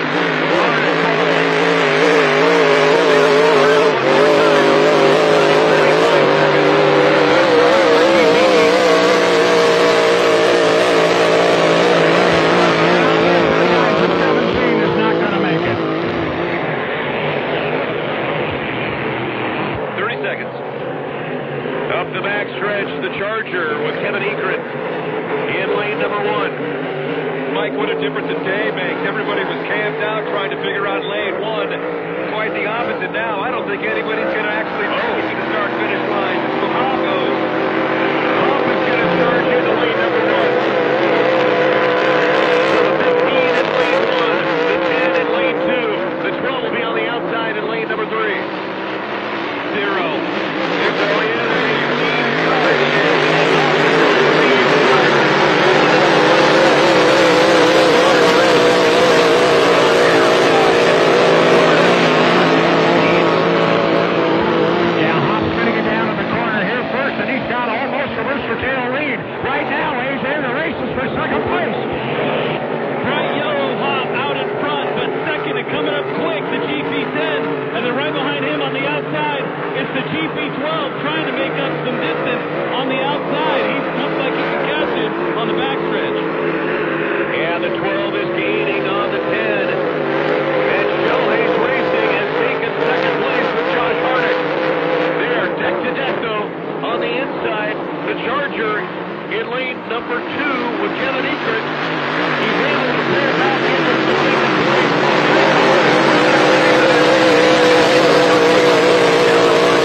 Awesome that both sides of the river, Franklin County, Benton County, enjoying the thrilling racing and a round of applause on the bars and surrounding fans in the area. Now, that, of course, there are no moral victories.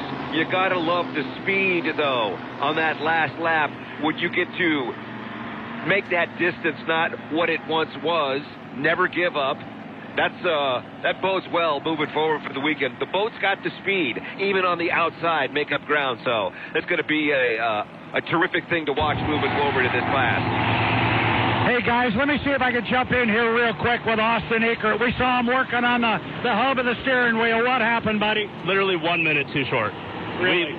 We ran this out to the weld shop this morning to get shortened up because it was hitting on my belts and everything. Just 1 minute. We need 1 minute, but it's okay. You'll be ready to go next time through? Yep, we're ready. We're ready. All right. Austin Eckert, thanks, buddy. Always with a smile on his face. You heard it. They were 1 minute short of making it happen and getting in that heat. And you mix that young man into what you just saw. We might have some fun here. We don't have a whole bunch of our Grand Prix boats, but I think we're going to have some pretty good boat racing here. And I'm going to have to ask Greg here if this means Old Trapper beef jerky for all.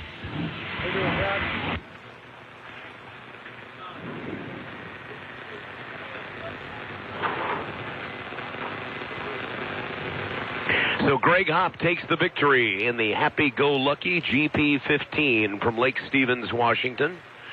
The Old Trapper beef jerky and smoked snacks, the sponsor of the GP15. GP12 Shell Hayes Racing, owner Bob Shell Hayes, the driver Josh Harnick at second place.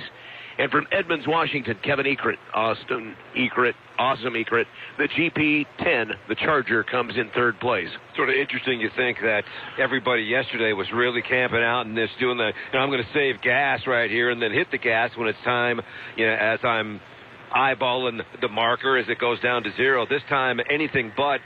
Nobody nailed it. In fact, coming around the corner, I think there was anywhere from 5 to 7 seconds elapsed into when you could have hit the start-finish line. So there's definite room for improvement.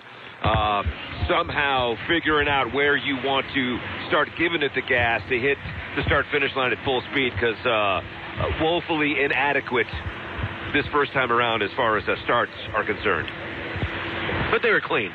Guys, I think I can jump in here and get Greg.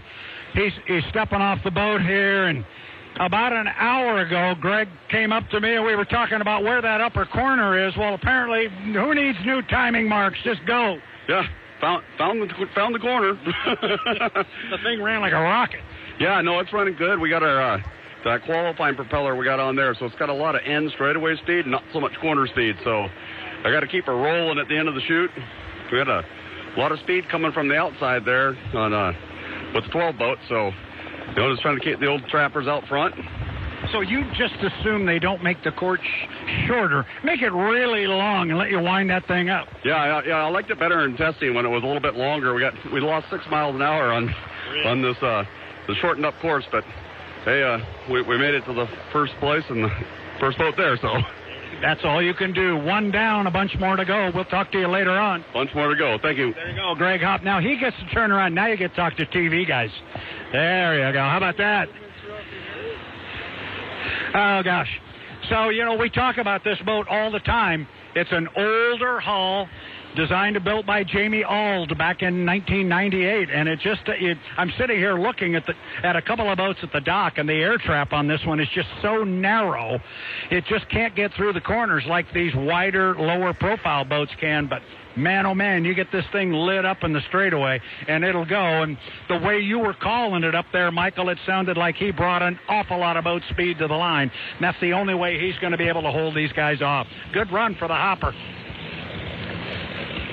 Yeah, and I'd have to be saying the same thing about the GP12, Brad. Shell Hayes Racing and Josh Harnick, they had some awesome boat speed. Obviously, they were able to dispatch the Charger with Kevin Eckert, and they were starting to reel in Hopp until that last turn when Hopp started to pull away.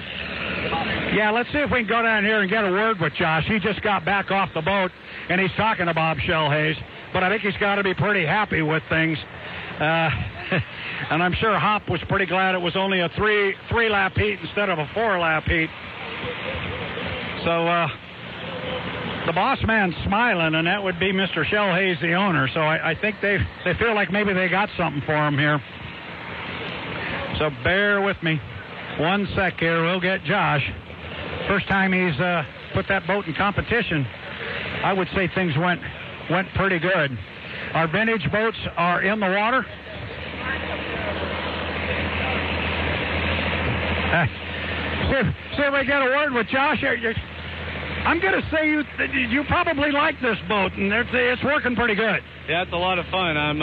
Thanks to Bob for the offer, and that boat handles well. It's a good boat. Fast boat. So that's got to be encouraging for the balance of the weekend.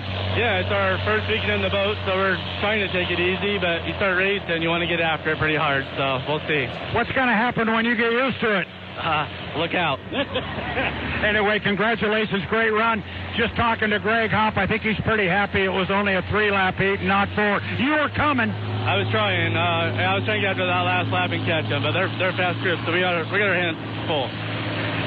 It's early in the weekend, bud. We'll learn and we'll progress. Yes, you will. All right, thank you very much. Congratulations, Bob. I think you can handle this boat pretty good. I think he did just great. I mean, it was a great race. 3 boats out, 3 boats back. And, we kind of were a little bit late on the start, but he was reeling them in. So, no, he did real good. And you were even up on the official tower there. I mean, Mark came up and said, you got a good driver there.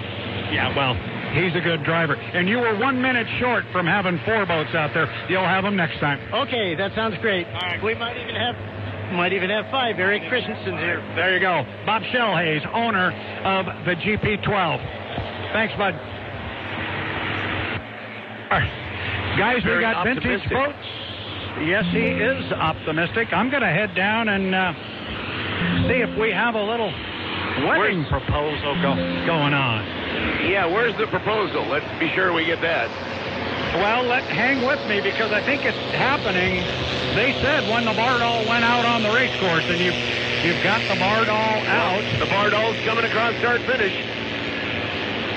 Well, so let's go see what we have here.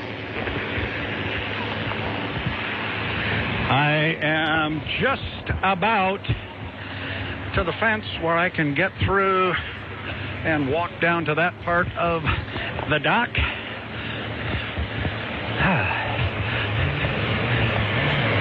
So there goes the Miss Tri-Cities and her court. Play-by-play of the Special thanks to Confederated Tribes of the Colville for Vintage Driving School. It's underway.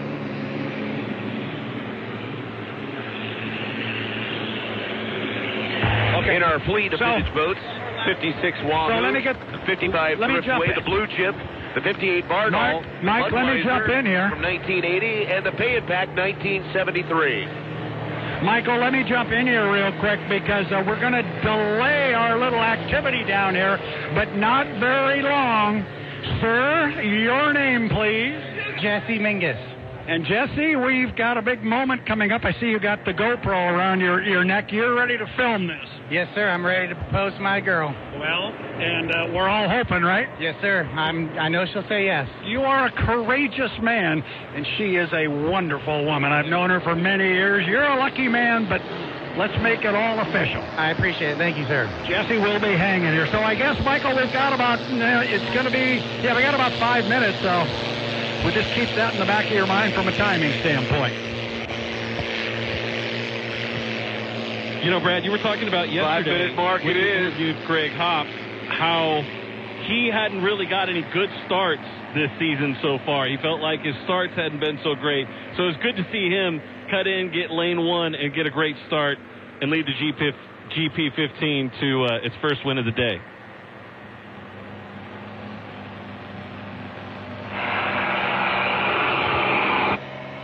It's common knowledge that after age 30, our metabolism changes. We have less energy and gain weight easier. There's a way to feel better, not in years or months, but sometimes in just days. I'm Chuck Norris. I tried everything. Working with a team of health experts, we came up with Morning Kick. Morning Kick is a revolutionary new formula that combines all my favorite supplements into one daily drink. Morning Kick has probiotics to help you lose weight, prebiotics for digestion, superfoods for muscles and joints, and powerful anti-aging supplements. It'll help you feel youthful youthful, energized, and helps manage stress. I look and feel better than I have in years. Go to roundhouseprovisions.com, use code SUPPORT, or text SUPPORT to 511-511 and claim 40% off. roundhouseprovisions.com, code SUPPORT. Every purchase comes with our 90-day money-back guarantee. You could be feeling these changes within just a couple of days. Text SUPPORT to 511-511. These statements have not been evaluated by the FDA. This product is not intended to diagnose, treat, cure, or...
For the vintage boats.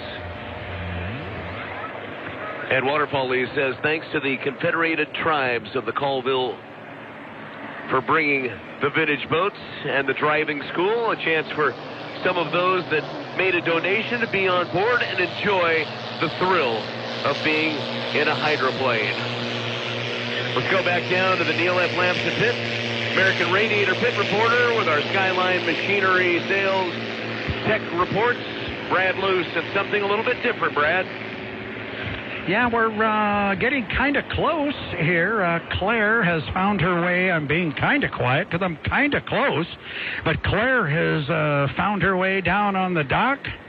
Jesse is down there. They are watching the Miss Bardall out on the race course, which is now going to come back in. So I'm thinking this is going to happen pretty quick here. Jesse and Claire, and I asked Jesse a couple of minutes ago, I said, so how do you want to do this? I said, you want me to stand behind and just kind of talk about what's going on. You want me to throw a mic in there? And he goes, once she realizes what's going on, he said, I would kind of like it if you could get the mic in there. So the plan is, and I don't know if he's going down on one knee, but I'm being told, yep, that's going to happen. So here comes the Bardol back to the dock. And make sure you get the video. Get the what? Crew down there, man. Got to get the video crew down there, too. There we go. So the Bardol's coming back. Oh, yeah. Okay, Brad goes incognito. Here we go. Here we go. So the Bardol is just about back. It's still, and he just shut the motor off. It will drift back to the shore. We've got the Wahoo coming back behind him. So our people of the hour here are walking down the dock. I hope you don't mind here, guys, doing a little play-by-play of this, but it's kind of fun. Well, something different on the dock. So we'll see how this goes. They are still walking down the dock, so now all of a sudden I'm following these fine folks. Want to be back here when the Bardol comes back into the dock.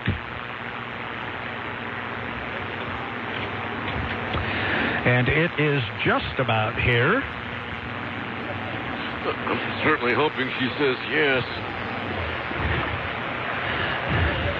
Jesse, I can get a word here. I can get a word here with Claire real quick. Claire, you and I, we both got rides in hydroplanes at the same time many years ago. We did at Pateros, Washington. It was a fabulous weekend. One of the most memorable weekends of my life. Except I think I got 5 laps and you got 10. Yes, I did. So, Claire, I'm going to just step out of the way. We're going to try and get an interview here with the driver, but good to see you. So, you the happiest man on earth?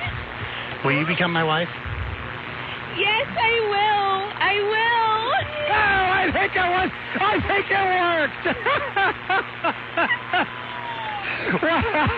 Well, I was talking to Claire. He came up behind her, and he's on one knee, and so I said, I've got to get away here, And you could just see the lights coming on in her head, like, why is he down there on his knee like this? Oh, it was wonderful. So cool. Okay. So let's get a real quick word here with you. So, no more pressure. No more. It's all over now. I can calm my nerves down. Well, you're shaking. I've got my arm around you. I can feel you moving, dude. My legs are quivery. It's a great moment. Well, she said yes. It is a great moment. So, Claire, I really wasn't the distraction. I just, everybody knew what was happening, obviously, except you. But it was fun. Yes, I'm like ecstatic. I don't even know what to say right now, but yes. I'm going to put my arm around you because he's shaking. I want to see if you've got some motion going. Yeah. This is really exciting. Congratulations on behalf of everybody here in the dock. This is the best way I could imagine this happening. So thank you. I love you. Forever, when they get on this dock, they will remember right where we are. So happy moment down here, guys. That was kind of fun. Nice job, Minister. Yes. That was really cool. I had the over-under on her saying no, so happy to be it was a safe bet for a yes the whole way. Well, I know, but, the money on her saying no was just too good for me to pass. I love the sweet action. So, I'm the winner. You guys are terrible. I win. What? They're just handicapping it. That's what we do. We're taking odds, bro. Because, when the Kiss Cam shows up on big screens, I'm kind of hoping deep down that she's like, no.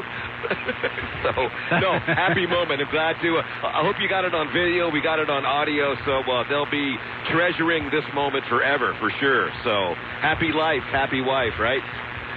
Guys, hang on a minute here. I'm going to jump in real quick with another story we got going on in the pit area, I think we've got a... Guys, hang on one sec. I think we got something going here. Hang on 1 second. I will be right back to you. I'm going to shut my mic off. Oh, that's a nice tease. We have something brewing. We don't know what just yet. You know, he's putting the moves on down there, making sure. So when did this turn into? There might be an official review of the proposal. There could have been a violation. Is this like Progressive commercial where we're going to go to the videotape? Not sure. Let's check in with Tire Factory turn number 2. Amid all the excitement, what's happening, AJ? Well, let me break in right here because never mind. Whoa. Breaking news. I think I'm a little late getting here, so you guys are going to have to talk to me about dock and pay or something. But I made it over to the Apollo, and all of a sudden people are holding glasses of champagne. Ryan, tell me what I just missed. Ryan Ratchford, right? Absolutely. Tell me who you are and your relation to this boat, and where do I get the champagne? Hey, we are so proud to be here. I'm Ryan Ratchford, president of Apollo Mechanical. We're sponsoring the boat, the Wiggins Racing boat, Miss Apollo. This is a really exciting boat, but it's a brand new boat, so we got to be a part of the christening ceremony here in Tri-Cities in our own hometown, and it's been really exciting. So we got all our friends and family sitting around, breaking the bottle. My wife broke the bottle over the wing, and it's just an awesome ceremony on a great day in Tri-Cities. Tell me about because obviously there's a whole lot more going on than just sponsoring this race boat. We're sponsoring a race. We're sponsoring yet another race. Tell me a little bit about that entire process, because it's been a big one. Absolutely. You know, we are also the title sponsor of the Columbia Cup. We had the great board of directors for the Water Follies come to us and say, hey, we need your help. And Apollo has been a member of this community for over 40 years. We've been a massive supporter of the Water Follies for just almost as long. And we said, hey, we're happy to help up. And they said, do you realize you've saved the Water Follies? And we feel like, hey, we're just glad to be a part of the team. We're glad to be a part of what we're doing down here. This has always been a passion for us. So to be the title sponsor of the Columbia Cup and the Water Follies, to have our own boat, this is just a great day for us, man. This is like Christmas in July. And we made you wait an extra day by not being able to get the boat on the water. I know Dave came down on the dock to me yesterday, and he said, I just got to put this thing on the water for this new sponsor, but I think it was probably well worth the wait. Absolutely. You know, these things happen in racing. I mean, you got to be the master of improvisation. You got to know your times. You got to know your trials. You got to know your course, and that's just how things go, and we're okay with that. We think today's going to be a great day for our race team and our race boat. We think it's going to go really great today. You've got an awful large, very smart brain trust. I get the impression you're from the Tri-Cities, correct? So probably not your first Columbia Cup. No, and I remember growing up watching Miss Budweiser, and they were the dominant force here. But there were years that were so exciting when Pico American Dream would upset Miss Budweiser or Smokin' Joe. And we've got a number of people of some of the great championship teams of the past here with us, building our motors, driving the boat. I think it's a star-studded team, to be honest. Well, talking about that Pico American Dream, we got a lot of stars and stripes on that boat. There's a bunch of them here. Absolutely. We wouldn't have it any other way. They gave us a few designs, and my dad is a major American patriot. The story of Apollo is wrapped into the story of America and the space race, and we wanted to provide a beautiful boat. We wanted to provide something that's inspirational to everybody. It's just a natural fit for us. I'm looking at the side of the boat here on the non-trip. It says, building people who build great things. Tell me about that. Absolutely. You know, in the early 2000s, we needed a mission, we needed a slogan, and we actually turned to our employees and said, hey, you guys take this. What do you think Apollo's made of? And we had a committee that was of employees only that actually came up with that saying in a room, locked in a room, doing whiteboards, and it's just such a beautiful thing because we don't consider ourselves someone that builds projects, someone that builds data centers or chip manufacturing plants.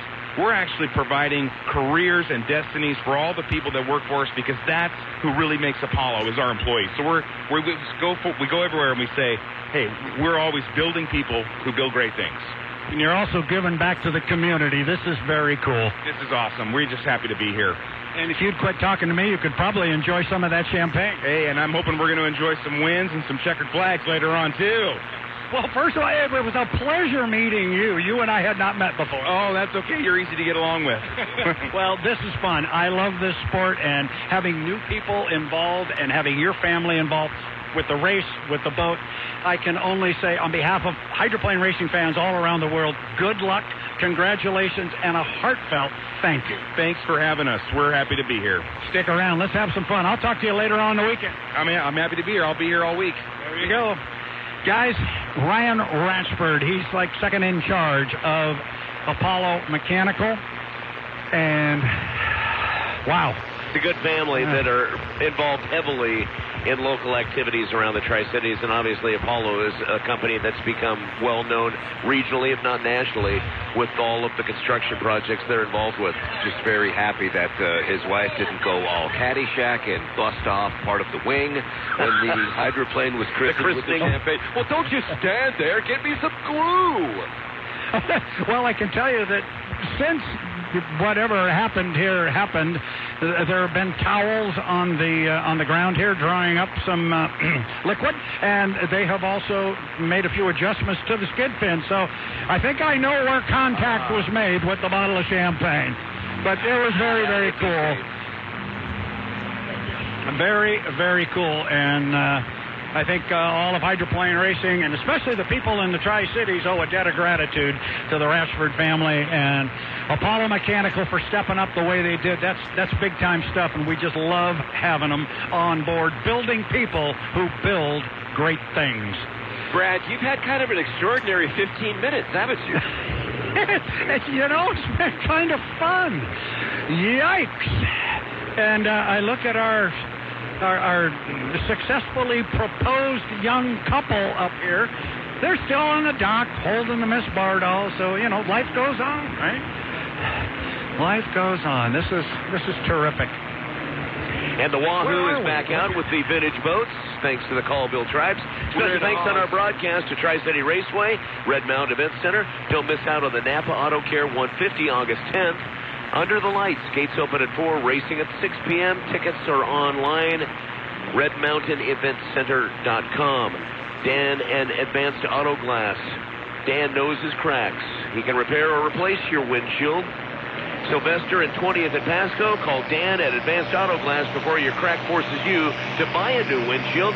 509-543-9887. Also thanks to Freedom Equipment Rentals. Daniel, Clayton, and all of the crew, thank you for our lift in turn number 2, our tire factory observation deck. Warner RV at the Auto Lot, up 395 at Southridge since 1995 with new Keystone, Outback, and Keystone hideouts in stock. And new financing options with extended terms to lower your payments. Details, WarnerRV.fund, the website, WarnerRV.fund. Emerald of Siam, more than fantastic Thai food, great entertainment too. Tri-City's first Thai food restaurant, still the best on the Jadwin side of the Uptown in Richland. Clover Island Inn, welcoming you to their free summer concert series, Thunder on the Island, every Wednesday through August. Details, info, cloverislandinn.com. Transforming into the Hilton Spark on Clover Island. The complete renovation is underway, but they still have the same great pool deck right on the river. Atomic Screen Printing and Embroidery. No order is too large, and your official souvenir merchandise is here in the park by the pit entry, Vendor Village near the Start Tower, and Road 42 entry gate in Pasco. Atomic Screen Printing and Embroidery. Also thanks to Washington Hardware, downtown Kennewick, welcoming all the race fans to the Tri-Cities. For decades, Washington Hardware has helped Tri-Cityans build their lives. Monday through Friday, they're open 8:30 until noon on the downtown Kennewick Parkade. Columbia Basin Paper and Supply since 1947, helping keep businesses running and clean, delivering paper and janitorial supplies from Pasco. They're at 515 West Columbia Street, open 8 to 5 weekdays. Call 509-547-3141, Columbia Basin Paper and Supply. And Rob Ellsworth, SVN Renner and Company, commercial real estate. The attention is to the details so nothing falls through the cracks. Rob reminds you to have fun and be safe and take in all the Tri-Cities has to offer during Water Follies weekend. Also thanks to Skyline Machinery Sales with XCMG equipment. Yes, they've got the big cranes, excavators, rollers, loaders, graders, superior warranty and service after the sale. It's all from Skyline Machinery Sales, Oregon Avenue, Pasco, and SkylineMachinery.com. Take a time out. More of our coverage coming up thanks to Legends Hotel and Casino and our friends at Griggs on 610 KONA and 610KONA.com. Completing projects takes the right equipment. Hi, this is Jeff Williams at Skyline Machinery Sales in Pasco.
and have a ride in one of the boats that started all of this history. Oh, it's so amazing, the opportunity and how this event has morphed and evolved over the years.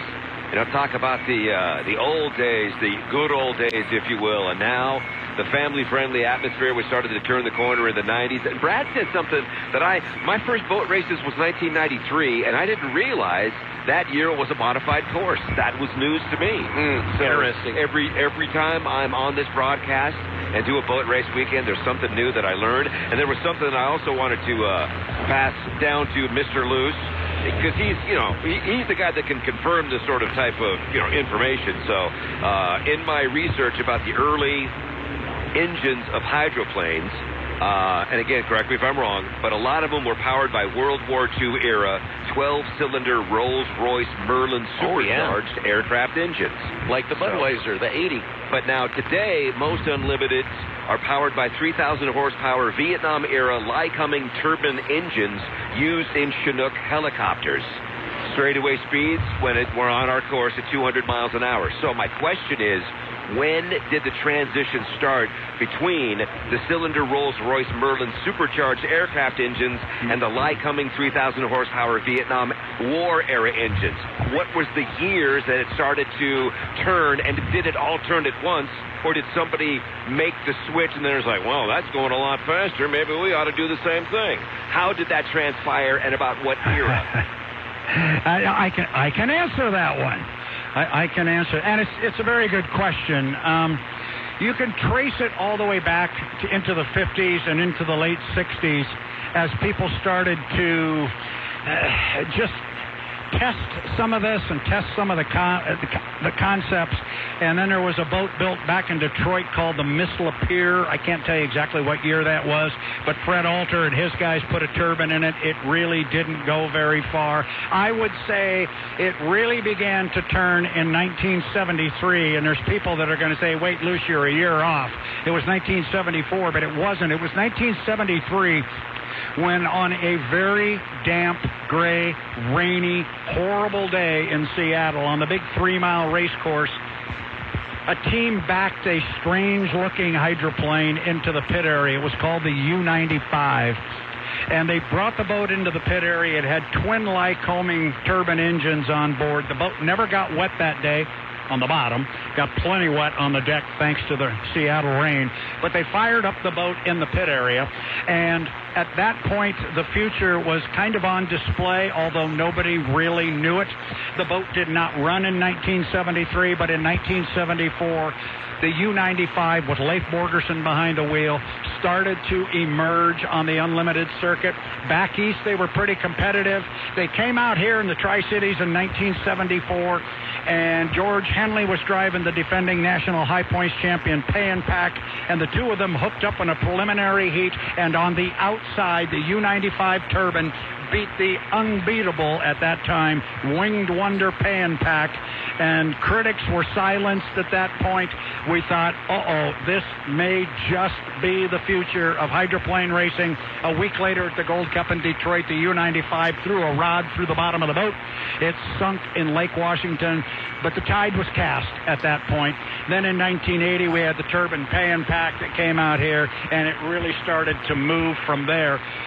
One last date of note was 40 years ago this weekend. Chip Hanauer in the very, very low-profile turbine-powered Atlas Van Lines claimed a Gold Cup victory here on the Columbia River. That was 40 years ago this weekend. So hope I didn't get too far in the weeds on that one, Kurt, but you asked. So that's kind of well, Brad, I was kind of concerned you didn't know what I was going to be talking about. So with that, you go into the weeds anytime. That's a great backstory. And if you're a hydroplane racing fan coming up on the 40th and the 50th anniversary of stuff, that's just the guy's an encyclopedia. I'm so glad I asked. I cannot take credit for all of that. We are referring to this individual as an anonymous fan. But I had a conversation with him a couple of days ago, and he's the one that made me aware that it was 1984, thus 40 years ago, that the turbine-powered boat claimed that first APBA Gold Cup for turbine power, with aside from that, guys, because I know we got the air show coming up, I want to tell you what exactly is going on down here in the pit area, because it's been a busy place over the last 40 minutes. There is absolutely nothing going on in the pit area. So I will step away and send it back up Kennewick, Richland, let's go. That is too funny. Hurry up and wait. And that's exactly what we're going to do. I think the driver's autograph session's at noon time, right? Yes, during the air show. Also, we will sign up now to the H1 Unlimited live stream along the YouTube, and we will be back with you live from the Columbia River with the Apollo Columbia Cup and STCU Over the River Air Show around 1 p.m. Pacific.